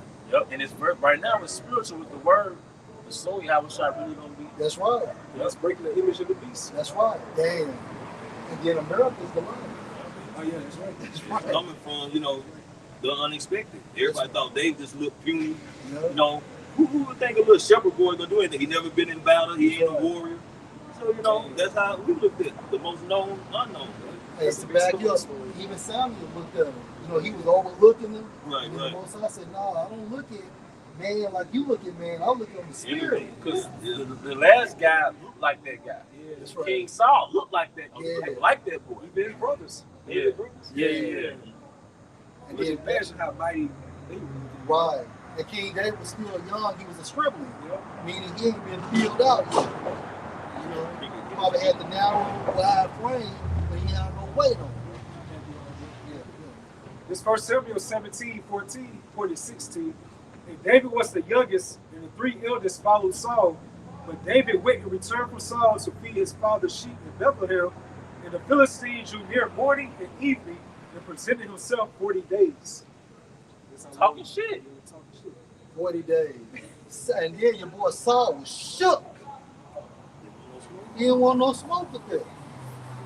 Go ahead.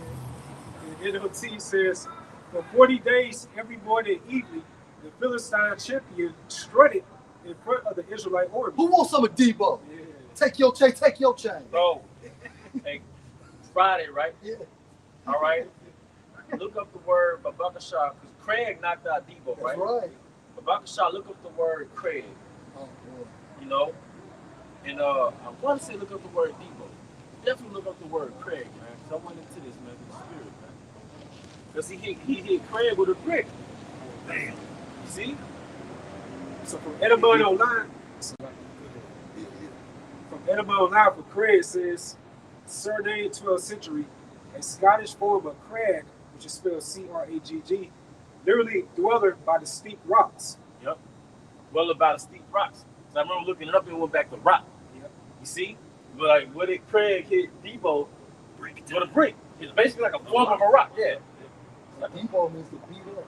Yeah. To bully or beat up. It means to overpower, intimidate, or physically assault someone acting like a bully. That's a Goliath for 40 days. That's right. And Craig, because I think certain definitions straight up say just rock. Yeah, it says right here from crag, a steep, rugged rock. Yeah. So Craig hit Debo with the brick. He did. The bully. And what was that rock though? Howard Shire. Howard Shire, man. Yeah. Man, it's So scary. Debo had Saul. Goliath had Saul. You want some of this old man? No. So No. and when D-Ball was knocked out, all right, right, everybody was in awe, like the whole neighborhood. And then they rejoiced. Yep. And who was the neighborhood? The other nations, the world. When America gets destroyed, the whole world gonna be in awe. Like, oh shit, you did it. They're gonna be mad like that. Our cash crop is, you know what I mean? But You know something, Smokey and Red was in the Porsche. What Smokey say? You don't be doing that around the niggas in the back, around the corner. Yeah. Go to those other nations, man. Yeah. You want to fuck with Russian China like that. He only do that shit to people he know. Yeah. That's very heavy, man. Yeah. How can you extract something spiritual from a nigga movie? yeah, You gotta be the spirit you dealing, spirit, man. man. Yeah. Listen, I would never thought about that. Yeah. Craig Debo. It's spiritual. That's So right. all the movies be spiritual. That's right, man. But Even Friday is spiritual. even Friday was That's spiritual. crazy. If everybody watched Friday, all the Israelites Yeah. watch Friday. And what's the what she was gonna say? Because this comes to how has the fallen, how has the ceased? You know, I'm thinking about Debo falling. The oppressive cease. Woo! Yeah. You know, how has the oppression ceased, man? You know? Yeah, man. Oh, Isaiah 14, I think. Is that all in Yeah, that chapter? Isaiah 14:4, man. I got it. Yeah, Isaiah 14:4. That you shall take up this proverb against the king of Babylon and say, how has the oppressor ceased? The golden city ceased. You got knocked the fuck out. Give me my motherfucking shit. Like I said, going back to Revelation, bro, when this was in America. They're gonna be like, oh. And it's funny how Chris Tucker's character name was Smokey, but it's like he was in Debo's face like smoke.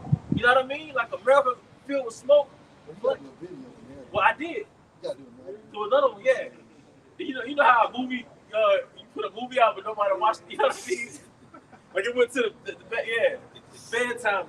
But but yeah, Smokey was in his face. Like you got knocked the fuck out.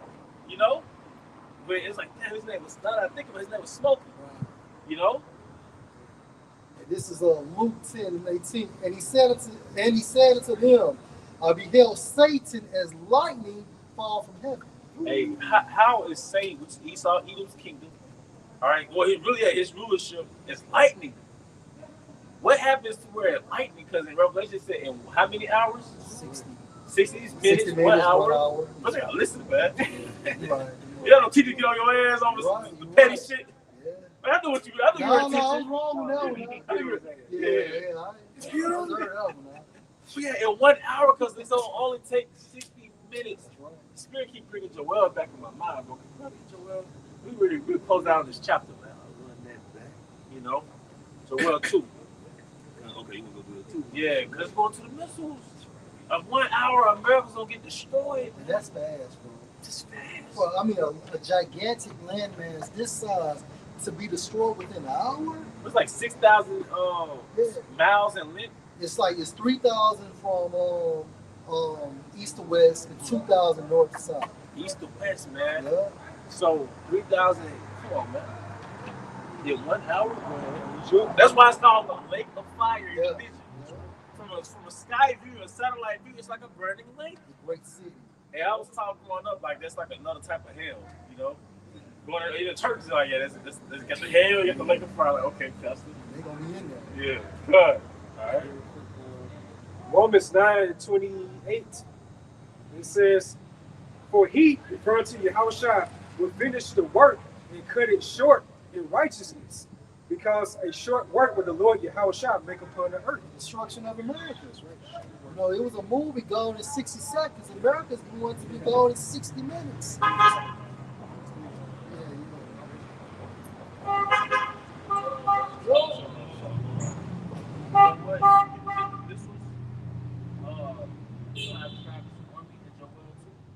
Another brother get in 1 hour. So that great city got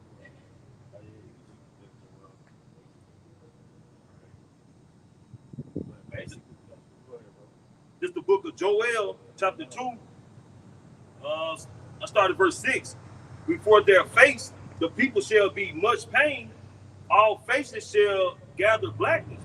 They shall run like mighty men. It's talking about the missiles in formation. They have their own trajectory, man.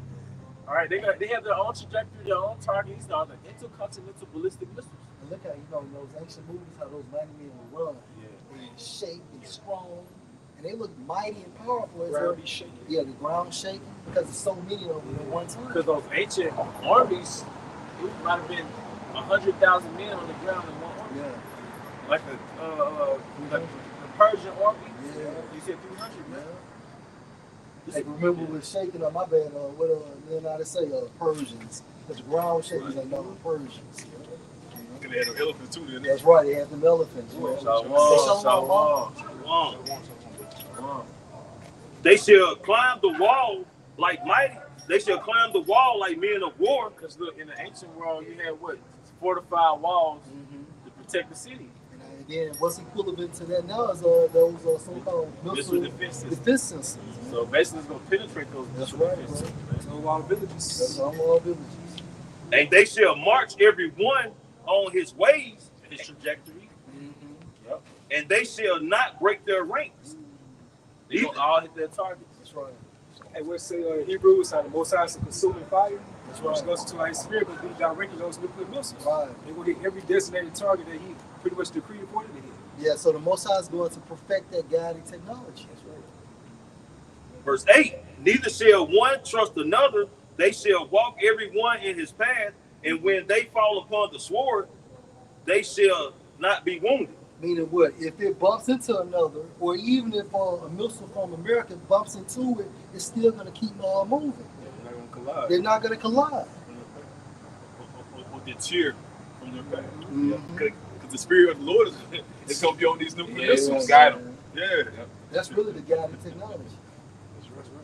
Verse 9, they shall run to and fro in the city. They shall run upon the wall. They shall climb upon the houses. They shall enter. And that's plainly talking about the missiles. You had somebody a while back saying how that's talking about men with spiritual power. They ain't talking about that, man. Well, in the original school, it was taught that. I don't know if it was King Masha, Saria, but they originally broke it down that way. Yeah. But the Spirit reveals like Good. Yeah, because that scripture is a direct link to the scripture in Revelation, man. What describes the missiles as an army. You know? And then if you go into the same book, it tells you that these people will never be created again. You know? So that shows you that this only talk about this technology. it personified them. Yeah. It personified the missiles like an army. Yeah. Fire devour before it, behind a flame burner. Because you know, Joel, man, he didn't know he didn't have the vernacular, he didn't have the terminology to describe it in today's terms. He saw it and wrote it how he saw it. Yep. You know? They shall enter at the windows like a thief. The earth shall quake before them. The heavens shall tremble. Well, as it's written, the Lord is going to come as a thief in the night. You know? And they said the Lord is a flame of fire. Yep. Did he say Yahweh came to bring fire? Yeah, he came to set fire on the earth. And what is that fire he's seeing? So you know what Joel saw? He saw like was similar to a movie scene. He saw missiles hitting tall buildings. He saw missiles hitting neighborhoods. He saw children playing and then missiles hit. That's why it says in the scripture, I would destroy the people with the besom of destruction. Which the besom is like a boom. Yep. All right, and that's that nuclear wave, man. All right. Go ahead. All right. It's Haggai 2:6. For thus said the Lord of hosts, yet once it is a little while, and I will shake the heavens and the earth and the sea and the dry land. And I will shake all nations, and the desire of all nations should come. And I will the kingdom. Because really everybody wants the kingdom. And spirit be on you to get into it as one, like, the whole earth miserable. Everybody complaining. You know what I'm saying this ain't life, you know, just giving up. So the desire of all nations, really everybody wants this to happen. Whether directly or indirectly, man. Because something in everybody's spirit, they know it's the truth. You know?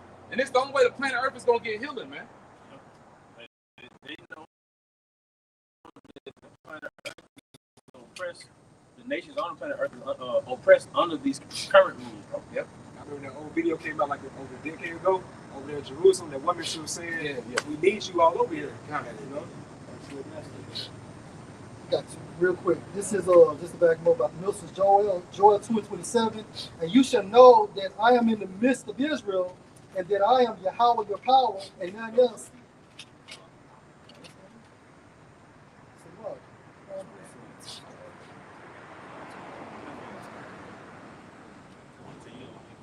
Back in the book of Joel, chapter 2, verse 10, the earth shall quake before them, the heavens shall tremble, the sun. Quake before them. The missiles hit the planet Earth, man. It tells you in the scriptures the earth's a real to and fro like a drunkard, man. All right. The heavens shall tremble, the sun and the moon shall be dark, and the stars shall withdraw their shining. It's not that the spiritual world, heaven's going to trouble. It's just the result of the explosion, man. It said the heavens shall roll together, come together like a scroll. Yeah, man, that mushroom cloud, man. Verse 11, and the Lord Yahweh shall utter his voice before his army, for his count is very great, for he is strong that execute his word, for the day of the Lord Yahweh is great and very terrible, and who can abide it? And this was the prophets prophesied of from the beginning. My book was shot. Can I please go? Please. All right, the book of Revelation, chapter 6. Revelation chapter 6, verse 12. And I beheld when he had opened the sixth seal, and lo, there was a great earthquake, and the sun became black as sackcloth of hair, and the moon became as blood. And the stars of heaven fell unto the earth, even as a fig tree cast of her untimely figs, when she is shaken of a mighty wind. And the heaven departed as a scroll when it is rolled together, and every mountain and island were moved out of their places. And the kings of the earth, and the great men, and the rich men, and the chief captains, and the mighty men, and every bondman and every free man hid themselves in the dens and in the rocks of the mountains, and said to the mountains and rocks, fall on us, and hide us from the face of him that sitteth upon the throne, and from the wrath of the Lamb, for the great day of his wrath is come, and who shall be able to stand? Yep, and that's the result of thermonuclear missiles hitting America, but also overseas. That's why they at least have nuclear bomb shelters. All right, because they know what's about to happen. Man. All right, but that's basically that's a description of the impact of thermonuclear destruction, man. This is what the prophets prophesied of, and they all saw the vision. And it shows you how Shai's gonna be present in that very same time. They say, you know, they want to hide from the Lord, you know. Hey, well, and then look what happened with the towers. The towers basically exploded. That final form of a spirit was Yahweh Shai. You saw the crown and that long beard. It was a final form. Possibly part of the video on it. Yeah. So that's what started them in the Middle East. But it's the same narrative going from 9/11 all the way until now. You know, the nations of Esau had their plan to take down the Middle East nations. So now they on that last nation, Iran. It's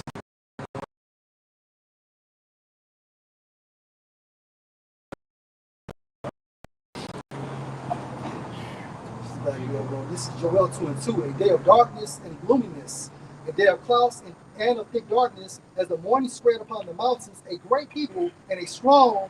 There has not been ever the like, neither shall be any more accurate. Can I add something? Yeah, bro. Because once these nuclear missiles are utilized, ain't gonna be any more of them. Right. That's gonna be it. It's not gonna be a need for them. Mm-hmm. You got it. Even to the years of many generations. It's like those little fireworks like those little things you drop on the ground and pop. Yeah. Pop, pop, pop. You can't reuse it. It's a pop and pop. You know? All right. You guys, bro? You know, we'll make it the last one. Did you have anything, bro? Wait, one more. Bring it out. That's right. BJ playing catch up. All right, this is Revelation chapter 9 and verse 13. And the sixth angel. So what, bro? Read it for you. Break it down. Oh, come. 9:13. Bro. It's Revelation 9, verse 13. And the sixth angel sounded, and I heard a voice from the four horns of the golden altar, which is before the Most High. Right, and it shows you that we're in that time now, because we're between the 6th and the 7th. You know, you got it, bro. Verse 14. Saying to the sixth angel, which had the trumpet, loose the four angels which are bound in the great river Euphrates. And that's happening now. Right. You know, you got it, bro. And even when you think about the Euphrates, like it's drying up. Yep. And there's actually a symbol that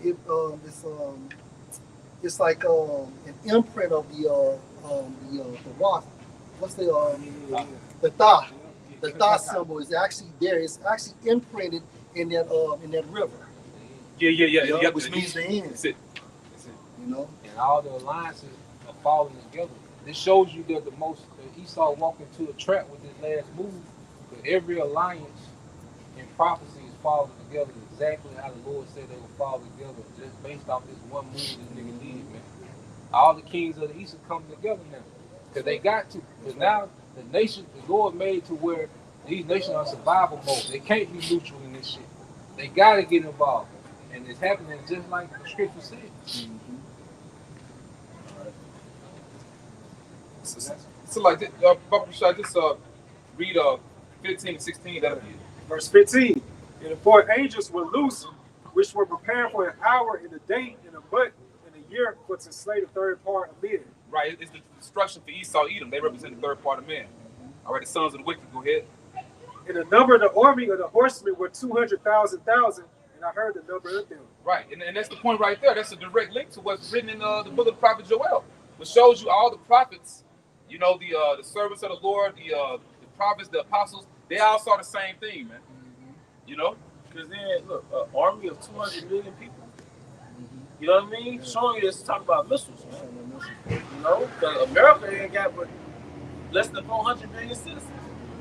So, you know, it's more evident than talking about the missiles. All right? And with that, we hope this was edification. Once again, we want to give our honor and glory to And I will by Shem Yahushua, by Shem Kamadash. We want to give double honors to our elder apostles and elder bishops. Great millstone well. Peace and blessings, health and wellness to the house of David elect. Abba. Shalom. Shalom.